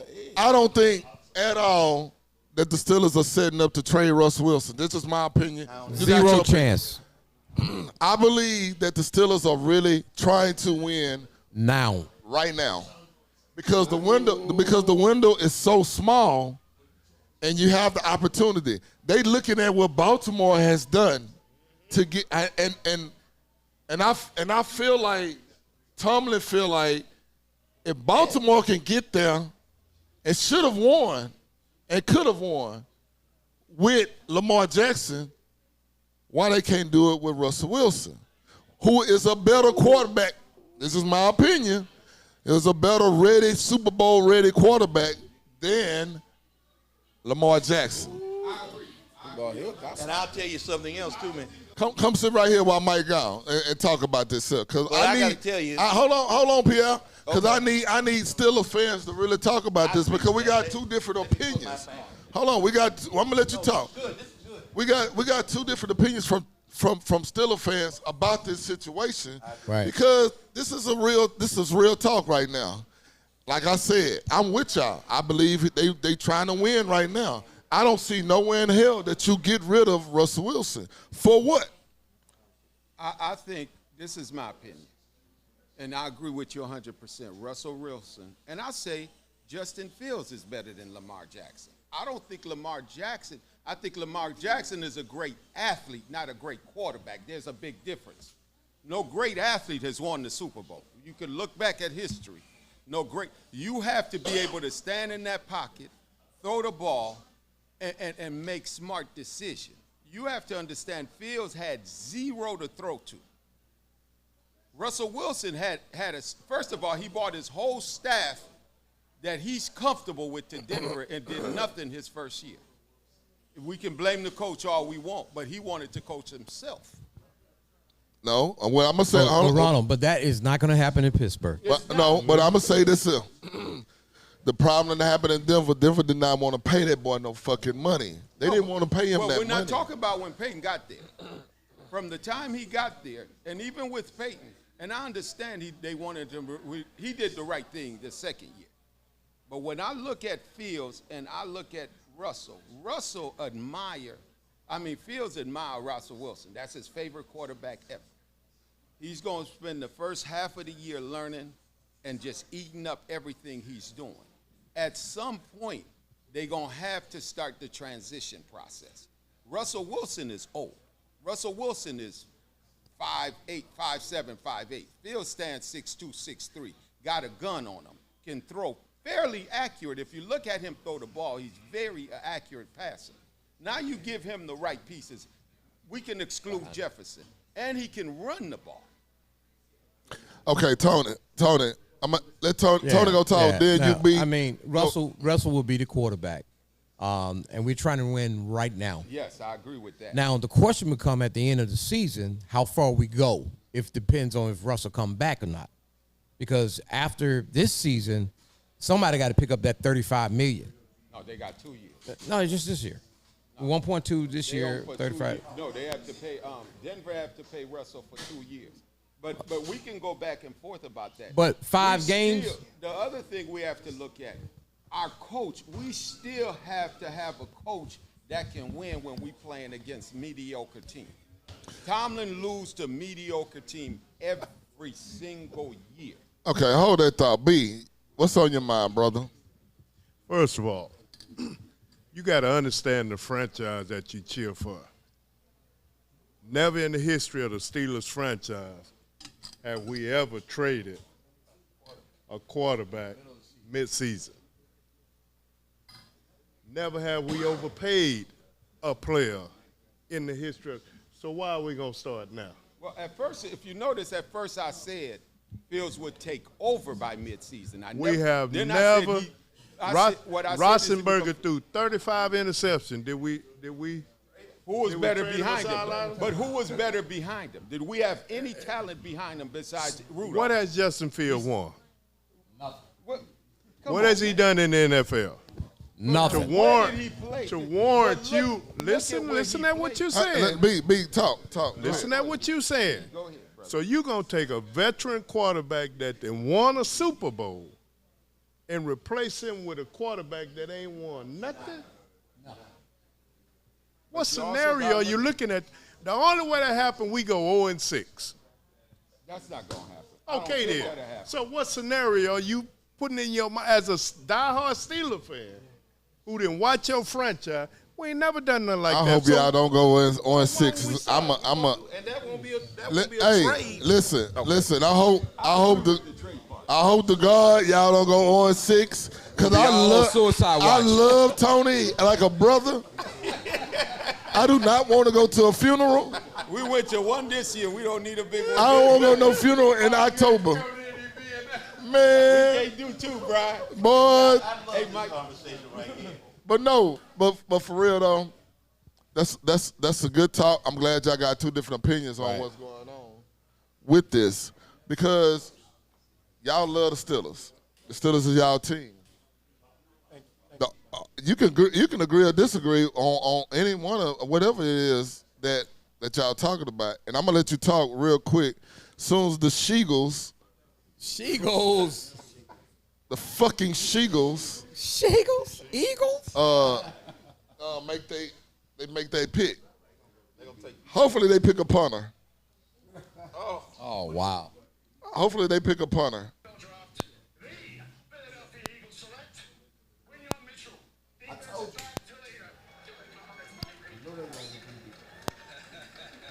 Okay. So, fuck their pick, and we're going to keep it moving. That's a great pick, man. I don't give a damn about their pick. I can't wait till this Dallas pick. I do not give a damn about their pick. Their pick. That's what we wanted, Tony. Their pick is just what it is. What's the over under? Pop is mad after Dallas pick. It don't matter. It don't matter who they pick. Pop gonna be mad. Honestly, I'm not gonna be mad. You're not gonna be mad because right now I don't even give a fuck right now. He already mad, y'all. No. Here's the thing. You gotta be realistic with a lot of shit. And a lot of fucking Cowboy fans are not realistic with what's going on with their team.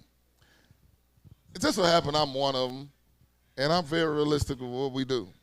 And we ain't did shit to improve the team. We got the same old bullshit coming back next year. Cause your owner want to be coach.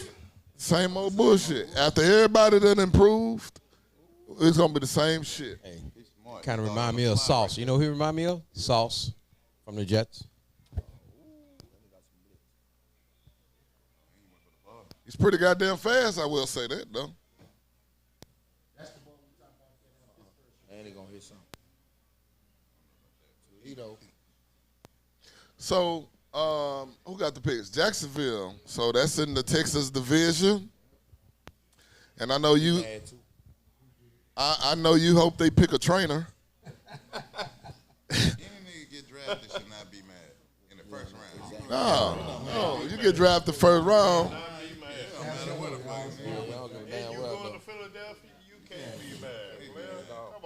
You can't be mad.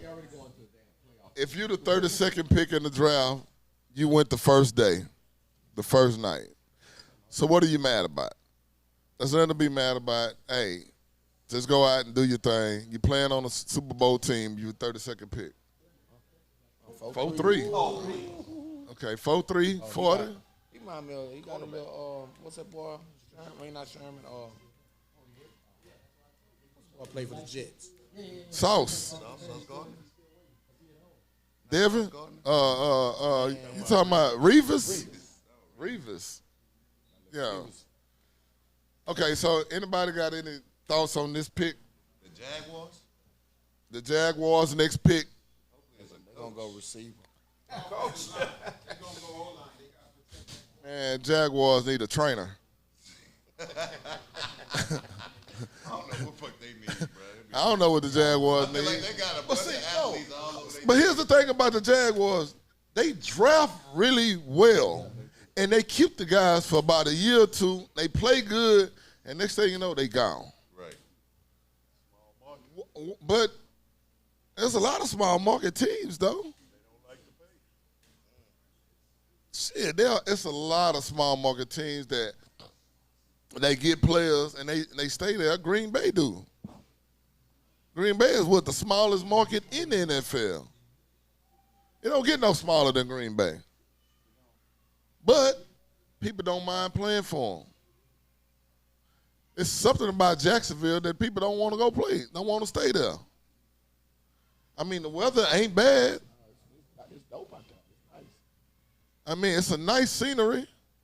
So why the hell you don't want to stay in Jacksonville?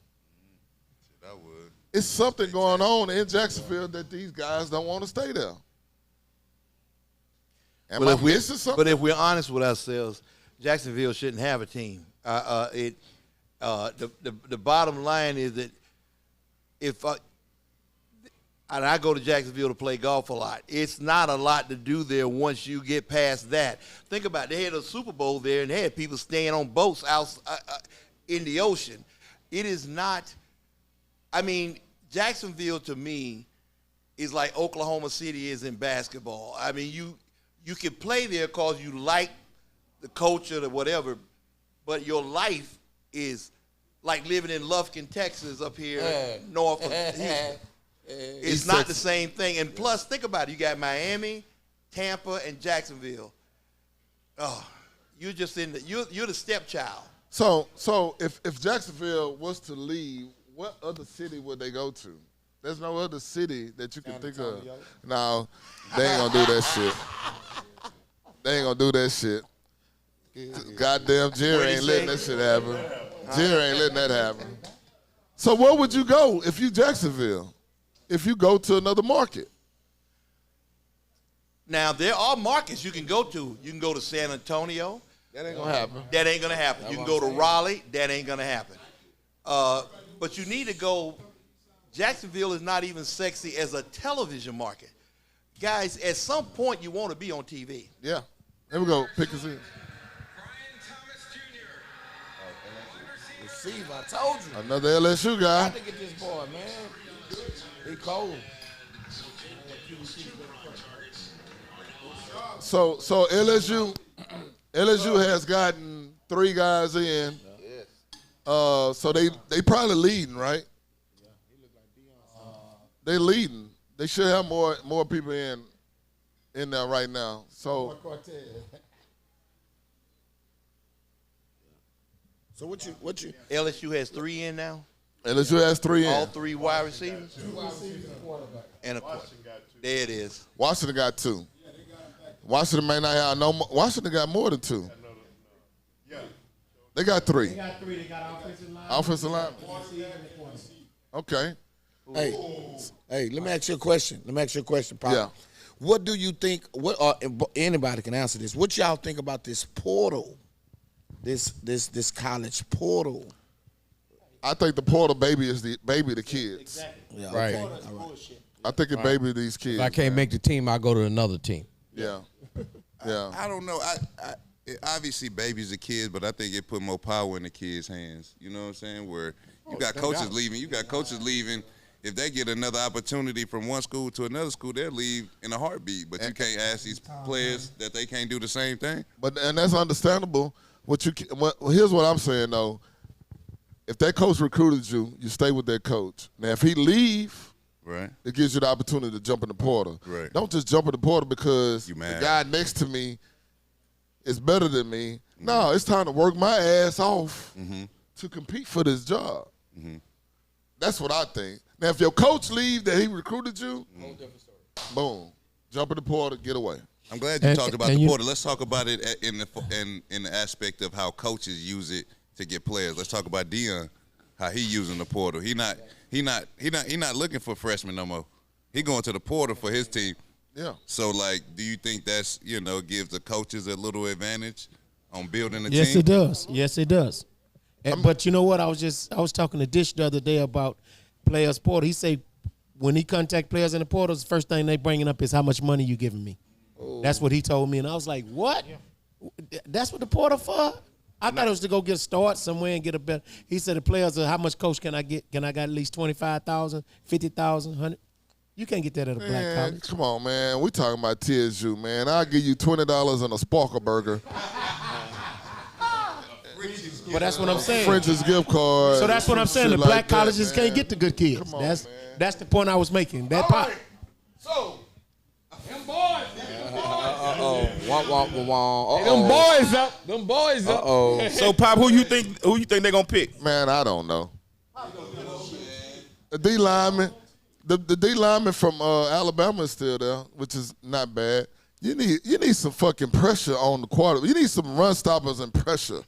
That's what you need. No, you need the general manager. There's Dallas's problem right there. Look how he's sitting. Look how he's sitting. So in remembrance of my best friend, who just passed away, who's a big time Cowboy fan, and this is the first draft I've been in without him being around because I know he gonna talk NFL football all day, all night with me. And I usually ask him, man, what you think? And he'll give me an answer what he think.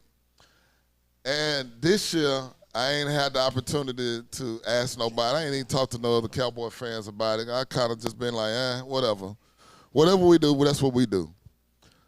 But with that being said, I would like to see the defense improve better. I would like to see Parson get some help.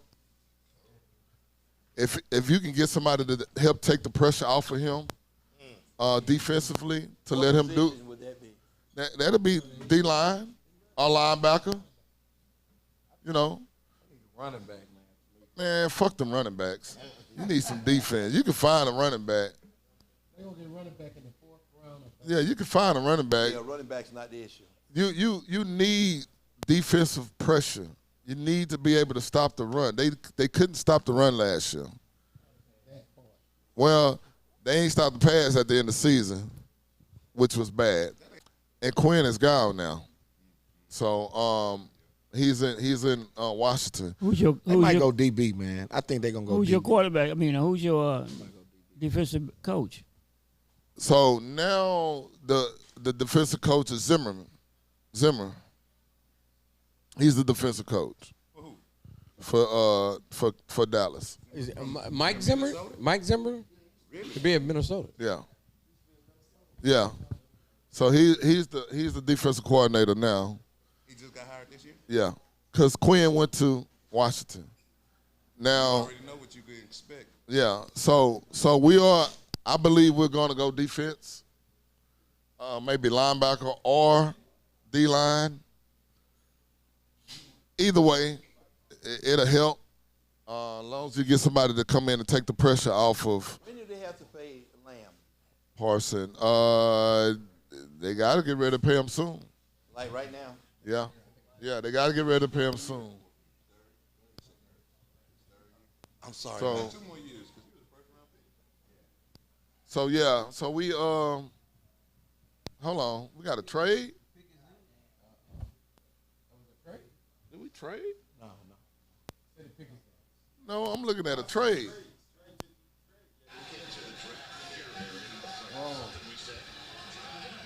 Ooh, uh-oh. They traded.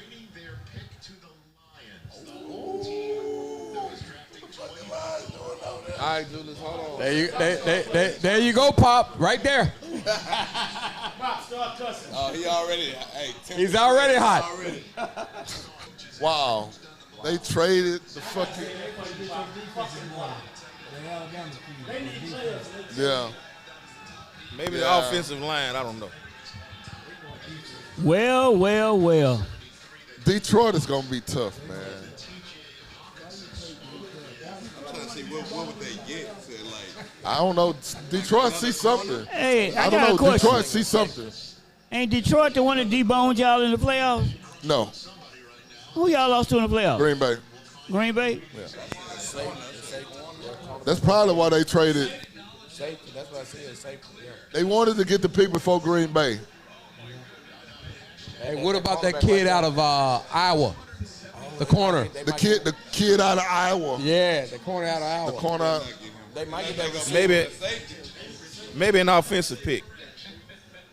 Ain't no safety's been picked yet, huh? No. The Dallas Cowboys have traded the 24th pick to the Detroit Lions. Fuck. With the 24th pick in the 2024 NFL Draft, the Detroit Lions select Terrion Arnold, defensive DB. All right.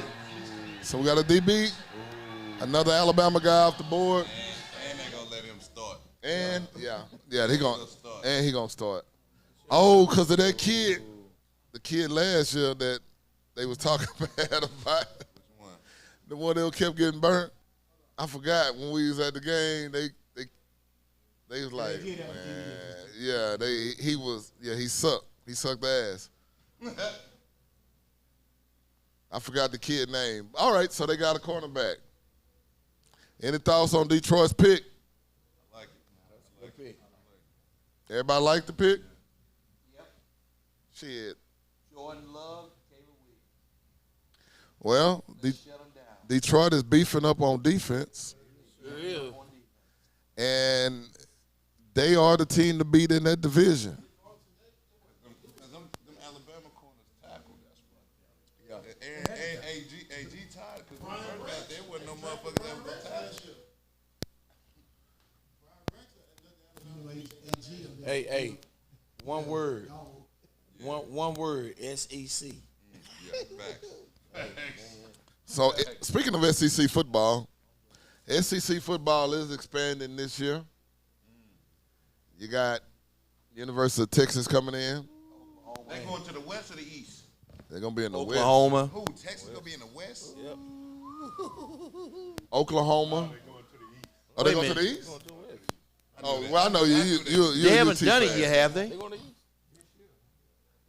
How geographically that works? Because they're more west than anybody. They're more west than anybody, but How geographically that works? shit, they knew LSU and Alabama was on that west. Oh, well, yeah, you got. Georgia ain't got no clean path no more. Yeah.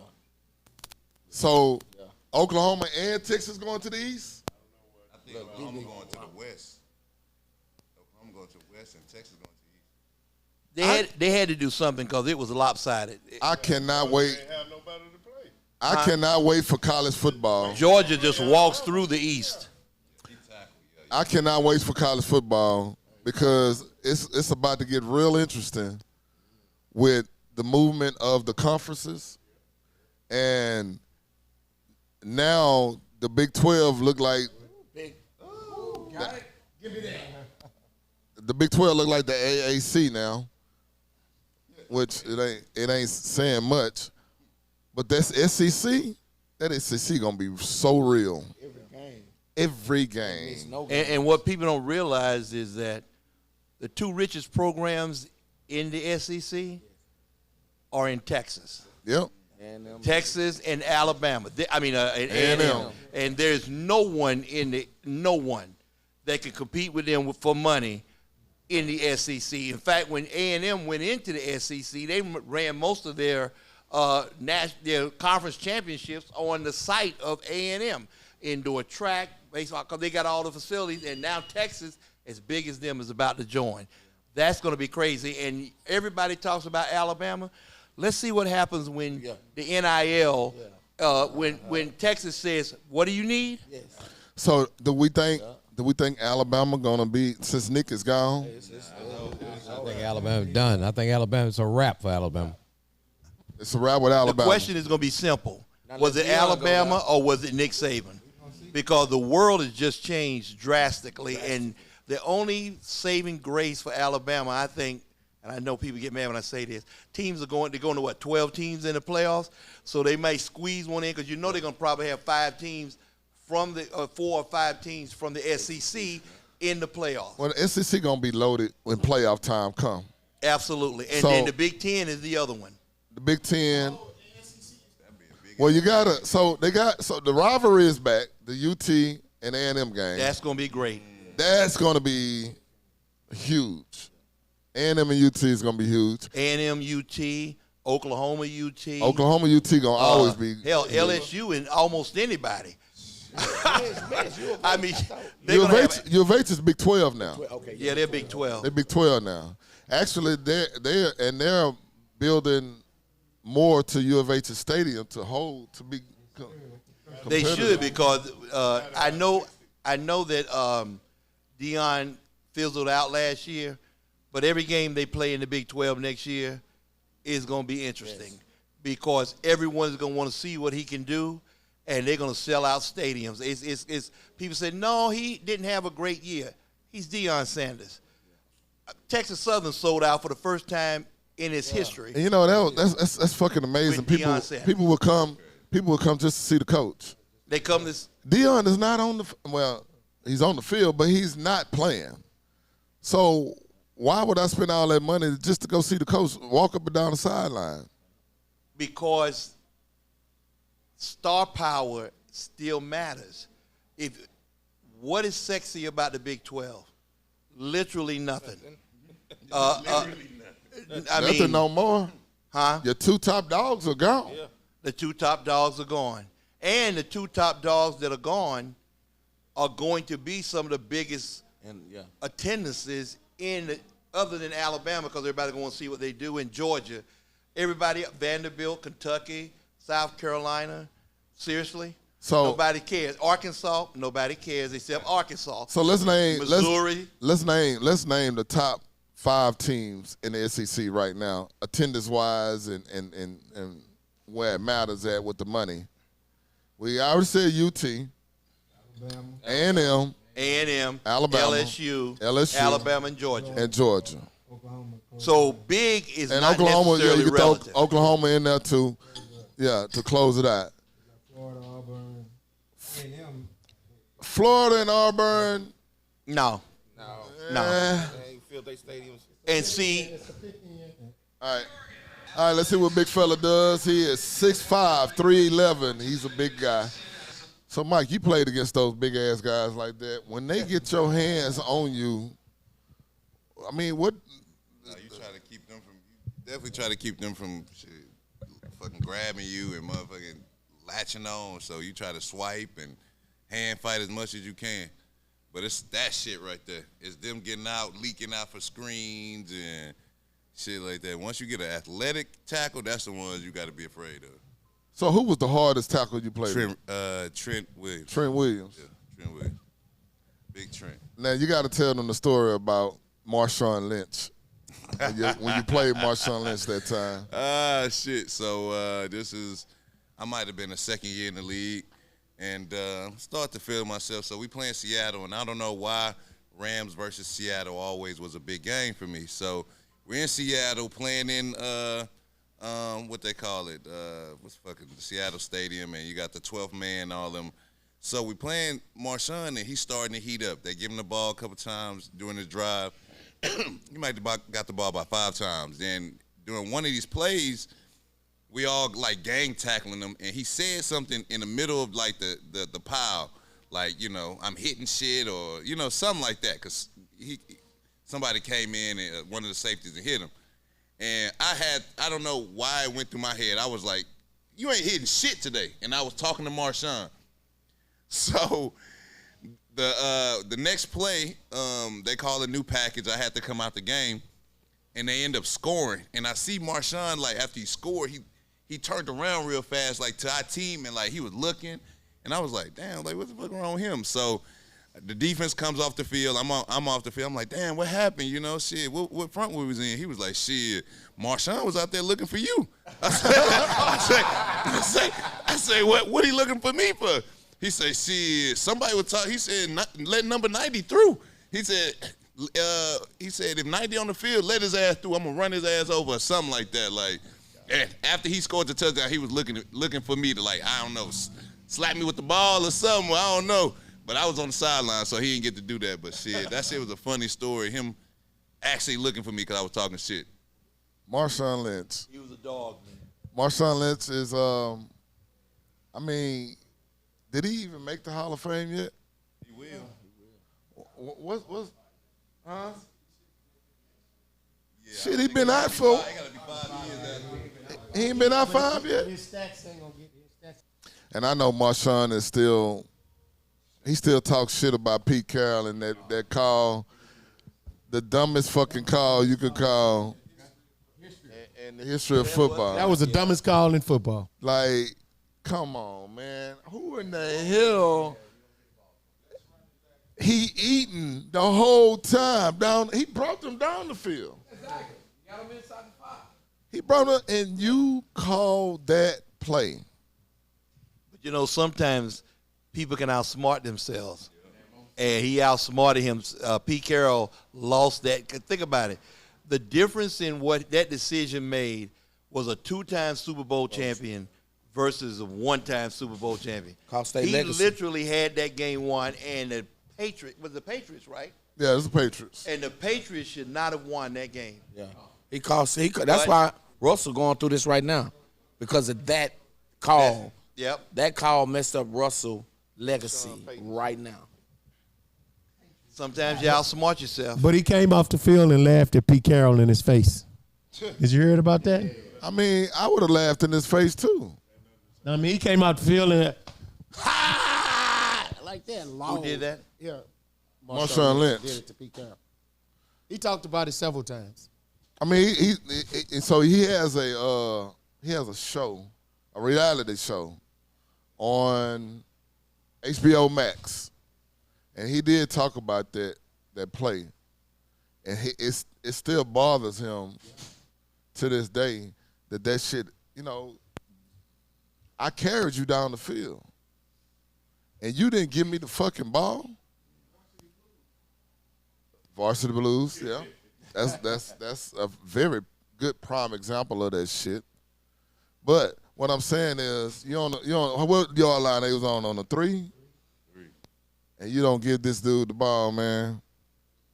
That's like the dumbest shit I've ever seen in my life.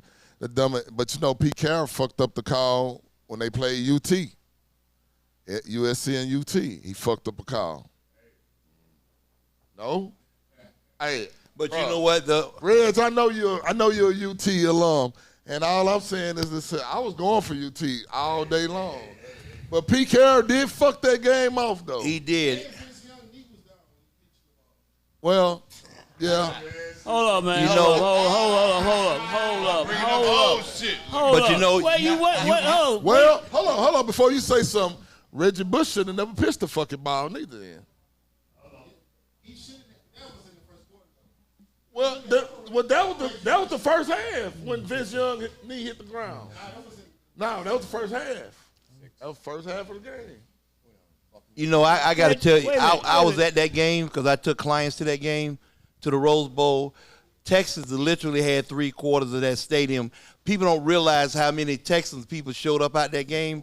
But what I noticed at that game, I got to tell you, was they didn't respect the speed of Vince Young. Every angle they went at him, he literally galloped right by them. And it was amazing that team that USC had, which was dominant, Cunningham lost that game. Cunningham, what you got to say for we got the pick in. Hold that thought.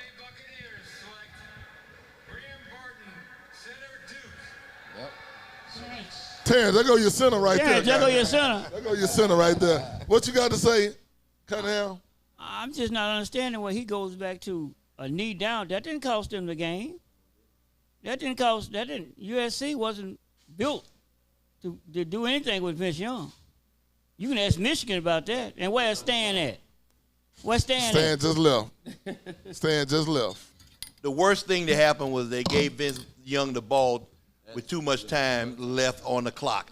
And you could just see him literally wearing them down with his speed. Is it me or was that the greatest game, college football game that was ever? I'll tell you, not only was it the one of the greatest games, the ending was literally classic. Nah, that was good, but also I'm gonna tell you, the Boise State and Oklahoma game. Oh, that was a good one. That was a hell of a fucking game too. Statue of Liberty or whatever the fuck that was. Yeah, the Statue of Liberty. That was a hell of a fucking game too. College football have had a lot, and you know, and that USC UT game, that was what was the announcer? That was his last game. What was his name? McKay. Reggie Bush? No, the he talking announcer. about, The announcer. Nelly. What's his? No. Keith Jackson. Keith Jackson. That was Keith Jackson's last Classic. game. That's right, it was. That game right there. And everybody Yes, it know was. Keith Jackson is a legend, and he called the perfect game. He did. That game. He did. A lot of you know, you gotta. Oh, we got another pick already. Yeah. God damn, is this the second? They round? moving now.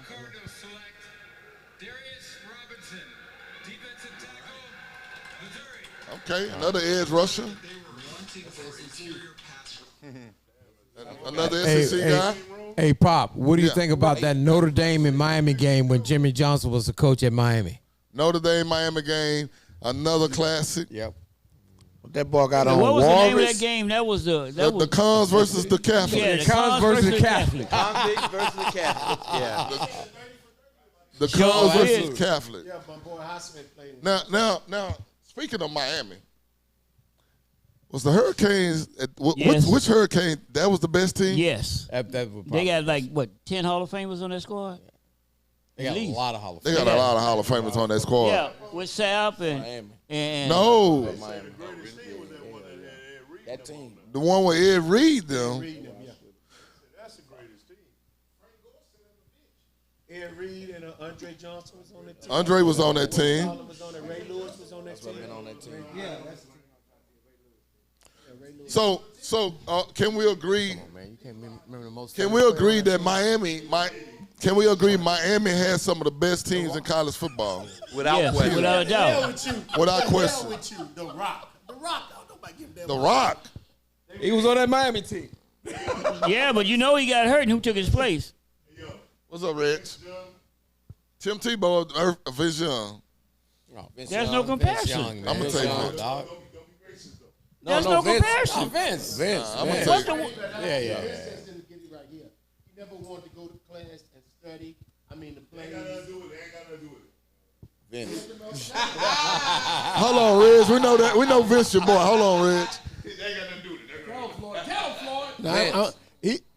Floyd. Hey, get him a seat with you next to you. Get him a seat next to you. No, I'm talking about over there when you was over there. Oh, put him over there? Yeah. You was off the chain over there. Over here, you're much more sharper. When you was over there. No, sir. Promise you. I would never disrespect. At the end of the day, So I'm gonna say. No way. Vince. What? What are you saying? What are you saying? Oh, okay. We thought you had another way around. That's what I said, bro. That's what I said. Vince is the better athlete. He just didn't want, because my boy that coached for the Saints now, he coached for the Titans back then. He say, Vince, players, okay, Mike, you go after Mike. He's right. Players have to study their craft. Am I right, bro? Facts, especially if you're a quarterback. Hold on, bro. Let me help you, because we got an Especially NFL player right here, and I deal with him. I laugh because I used to tell players, come on, let's go. He say, nope, I got to watch film for an hour. I'm like, why? Practice over with. Am I right, my brother? That's facts. Okay, players have to watch. Vince, when he got our practice shit, I'm out of here. Let's go to the strip club. He's trying to get the receivers to go to the strip club. They like, no, we got to watch. So my boy as a coach used to tell me, Vince ain't going to make it in this league long. He used to tell me that. And I'm like, no. I used to argue with him like you. Oh, man, Vince an athlete. But I had to learn because I never played pro ball. This man played. You have to study your craft. Am I right, brother? Okay, I'm through with it, bro. That's all. I'll tell you something. Vince I'm an ACC fan because I'm a big college basketball fan, but I think the biggest mistake made by Florida schools was when Florida State and Miami joined the ACC. I think that they were too big to be in the ACC. When you're playing North Carolina and Virginia and North Carolina State, you literally reduced yourself to come into that league. They really should have gone to the SEC and played viciously in that conference because the ACC was not a football conference. So let's say this up. But there was some issues with Florida State going to the SEC with Bobby, because Bobby was there at the time. Okay. And there was some questions about whatever they argued about, Bobby didn't agree with. Okay. So, and Bobby's like, screw it, I'm going to go ACC. And you know what? They dominated the ACC for several years. But here's the problem. When you play inferior talent, you don't get the same. You're playing down to a different level. You're playing down to a different level. Right. Now, it made sense for the ACC because that was money. Right.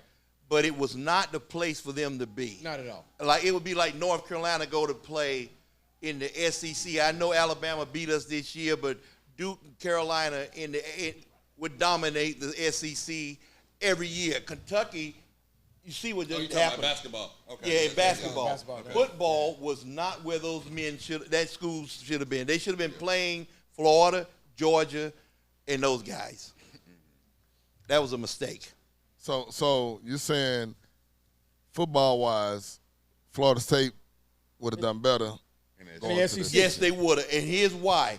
Because when you're a recruit and you're being recruited and you're going to play Alabama, LSU, Georgia, and Georgia wasn't even that strong at the time. Right. But for you to play them is better for you than for you to go out and play Virginia, Duke. And, I mean, you play Duke, Virginia, North Carolina. Those are not even, we're not even in that space. So do you think Miami and Florida State would do good in the SEC right now? Right now? Yeah. Oh, hell no. No, not at all. Not now. But you know what? But back then, they of have course the they would. brand. Back then, when Florida They State have was the brand independent, to build on that. they had the team to go to Yeah. the SEC and play and dominate. Yeah, Back then, when they was independent, they had before the they make team. that Right transition. now, But I right don't know now, if they could compete with the guys. But I tell you what they would do, Because there's a whole bunch of players in Florida that you can recruit. And when you're recruiting against people that, like, well, instead of going to Florida, come to Miami. Instead of going to Georgia, come to Florida. Florida State. I think they could be a difference maker. In fact, we were the ones that won in that sweepstakes with the ACC. We won because they were much better than anything that ACC had. Clemson wasn't even that good at the time. Because now if you look at the Florida schools, UCF is not bad. Right. No, they're not. They're actually very good. Yeah. I get what you're saying, Reg. Well, that's true. The NIL changed the game. You got Reg. Come sit right here. Come on, talk your shit. This Come on, man. Bring it on. All right, y'all. This Reg. Reg used to play for UT. Basketball for UT. Yes, sir. But see, the challenge now is that the major schools. Nick Saban had a point when he said he couldn't compete with Texas A&M and those guys on the money side of the ledger. Right. He can't. Alabama is a great school, but we all keep forgetting it's Alabama. It's not. Texas literally is 3 times. I give you an example. Alabama builds $100 million in football and carries every other program almost on that campus. Texas is so rich, they don't even have that conversation. It's nice to have a football team. They love their school. They sell out. But the program is so rich that it can cover. It doesn't need football to carry it. That's what people don't realize. All you needed was NIL. Huh? For the University of Texas. Grab the mic. Grab the mic. You gotta talk to the mic. All you needed was NIL. I didn't hear. All you need is NIL. For a school like. It's all about NIL. For University of Texas or A&M or. See, here's another thing. Am I Oklahoma. See, guys. Pickens in for the biggest Chiefs. problem with Texas has been. Pickens in for the Chiefs. He finna talk about some shit real quick. All right. They gonna get a receiver. UT receiver. UT receiver. And they picked UT players. Nah, he ain't got picked yet. The Buffalo Bills have traded the 28th pick to the Kansas City Chiefs. With the 28th pick in the 2024 NFL Draft, the back-to-back Super Bowl champions, Kansas City Chiefs, select Xavier Worthy. Told you. Wow, they got Texas guy. So, woo! And you know how the rich keep getting richer. The rich keep getting richer. You know how they play too. The rich keep getting richer. Gets another toy. You know he at home. Wow. Patrick Mahomes gets another toy to play with. Speed. What did I just say? And they just got Hollywood Brown. Speed. Wow. Hey, man, number 15 is the real deal, number 1. But to get a weapon like this, that's all he wanted. To get this, hell, look how he get out his breaks. Yeah, you called it, and I agree with you because I say he just need a receiver and they back. Yeah, we could have played receiver for him. That wide receiver just hit the lottery. He's gonna hit. No, he's the fastest motherfucker ever. Well, let me ask you this though. Let me ask you this. He just hit the lottery. When they speak on, they say, okay, they say these speed guys are not the type of, you know what I'm saying? They're not those guys that are. I'm out of here. Look at that. I know what you're saying. I saw a show talking about speed guys. I just saw it yesterday. Yeah. And they're talking about first round speed guys never succeed. They never succeed. Never succeed. They never be like total productive. Now I'm gonna say this about this kid here. He can run routes. I've seen him on routes, but I'm asking the guys that. Because one thing he just did right there that you see the first pass he caught, he was running so fast. He ran so fast he fell out. He was at the wide open field, but he fell. Right.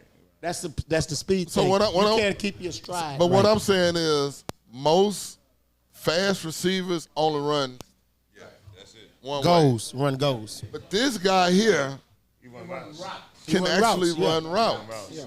And the scary part about this shit is if he run an out and up on your ass and you bite on it, It's a wrap, Pop. If he run that route, it's over. you're not catching him. You can't guard that. You're not gonna catch exactly. If he run a sluggo, But it doesn't matter his weight or nothing like that? No. How you feel about that? Cowboys are up. if he runs a sluggo, you're not catching him. Because that's what we talk about. Me and Vince talk about all the time, like your weight and like, you know what I mean? Like, can you take the hits if you come to one? Definitely have to bulk up. See, I look at it differently. Because he, right, exactly. Hey, Pop, the Cowboys up. I look at it differently. If I'm him, I'm telling all my friends, I'm catching balls from Patrick Mahomes. That pretty much is a wrap. All right, so hold on. The last pick of the night is coming up right now. All right. I mean, the last pick of this show, for this show, is coming up right now. 3 days now, right? Yeah, after this, they got 2 more days. So the last pick of the night is coming up. So I don't know who they're going to pick. You're going to be mad either way, y'all. I'm not mad. Defense.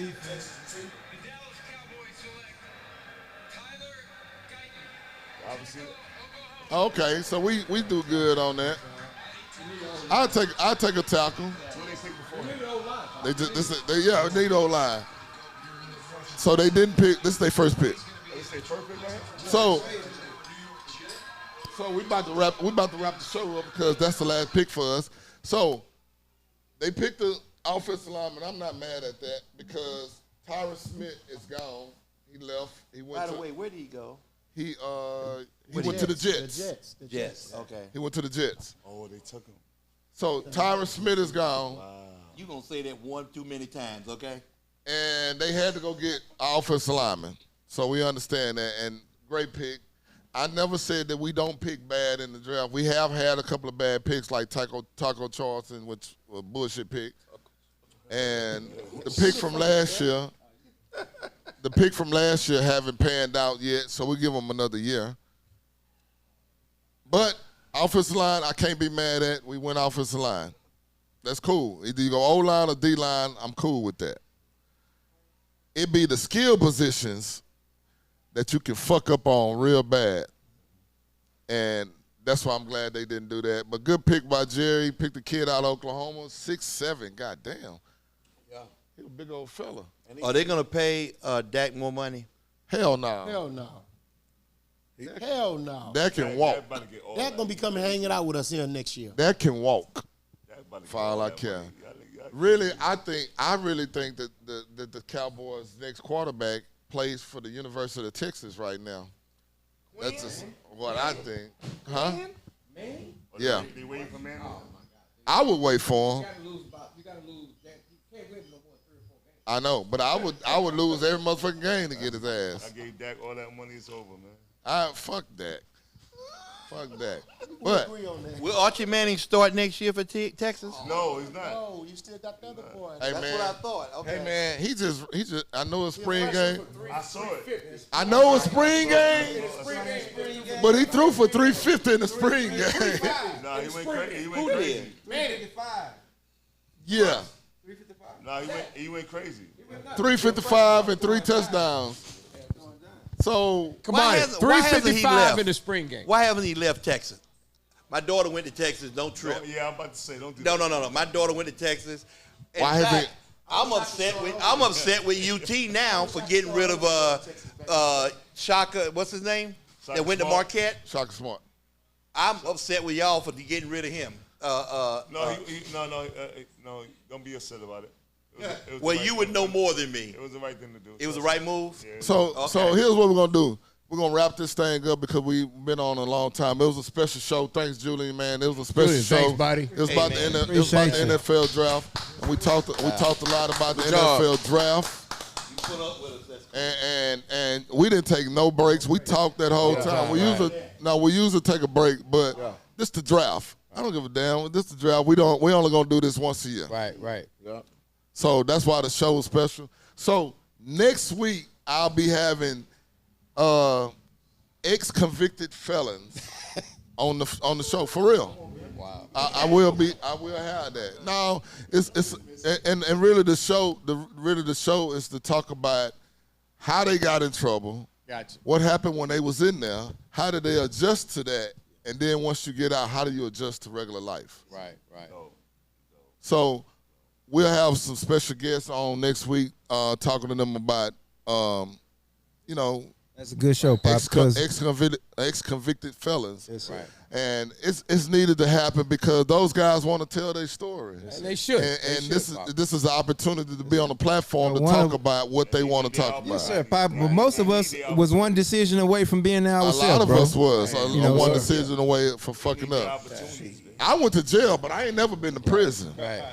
Hey, and I thank God. What you got to say? Pop, I just want to say thank you for having a real black male caper on the show today. Hey,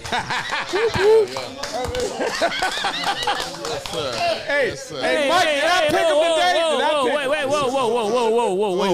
What Cunningham got to say? Hold on. Wait a minute. What you got to say? Hold on. Time out. What Cunningham got to say? Hold on. We ain't getting no drinks. We ain't getting no nourishment. What? All this fucking alcohol right here. Oh, that's how we do it. That's how y'all do it? Hey, y'all got some fish. Who? Somebody got some fish. Mike got some fish. Hey, yo.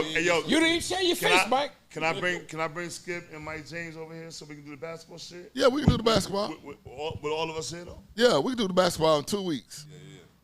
So here's what we're going to do. Reg, here we're going to do. You put that together, tell them in 2 weeks. So next week I got the ex-cons on. So tell them in 2 weeks. I need the basketball guys.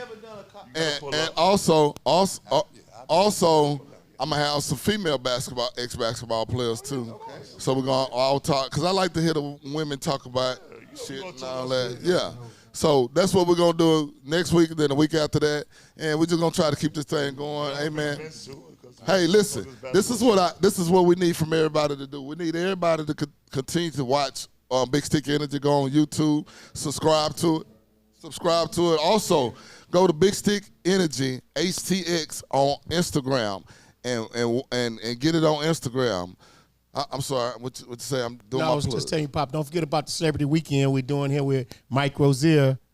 We're having a comedy show. All right, here, talk about that. And it's going to be Warren Moon, a bunch of Hall of Famers and Heisman Trophy winners here Saturday the 18th right here in the Den. Y'all make sure y'all come out and support. We're going to have two big legends in the house. We're going to have James Harris, the first black starting quarterback for the Los Angeles Rams to win a playoff game. He's 80-something years old, but I talked to him the other day. He said he's coming in town to come to the comedy show first, which is here with Popner. We got Warren Moon in the house, Hall of Fame. So we got two legends in the house, which y'all. Is Warren Moon is my favorite football player of all time. So I'm just going to put it out there. So, hey, check this out. We got a lot of stuff going on. Also, when we leave here, we're going to go support Lady Rico and the guys over there that's doing their thing for the comedy karaoke. We got a lot of stuff going on over here at Quad Houston, so make sure you make your way on over here. Make sure you eat the food. The food is off the chain. We got some of the best food in the city. The catfish is A1. Ribs. The chicken wings are A1. The burgers are A1. Everything fried is ribs. A1. Don't leave them out. The fried ribs is Don't A1. leave them out. So yeah, we're gonna talk about. I want to talk about all that. Also, we are sponsored by Brock Brand, so make sure you go online and get your Brock Brand. We got my man Michael Brock is in the house, who's over the man of Brock Brand right here, and the Den Cigar Lounge, was brought to you by the Den Cigar Lounge, located right here with Quad, 4608 Almeda. Hey man, this been a whole pleasure. We had a special show today. We talked about the NFL Draft, which went very well. Tony picked the first 7 picks straight in a row, 100% all the way till he got to the 8th pick, and they had a good pick with the Pittsburgh Steelers. And we got some more shit coming up real soon that we're gonna talk about on the next show. Make sure y'all tune in with us some more. Go to Big Stick Energy on YouTube and find us. And subscribe to us and watch the Big Stick Energy. You're gonna love it. We talk about real shit, unfiltered. We have the basketball guys in 2 weeks. ex-convicted felons next week. Hey, I got one thing to say. I got the big stick and I got all the energy. Bring it at any time. Let's have fun over there with this comedy karaoke. Julia, thank you, bro. Get us out of here. All right, yes, sir. All right.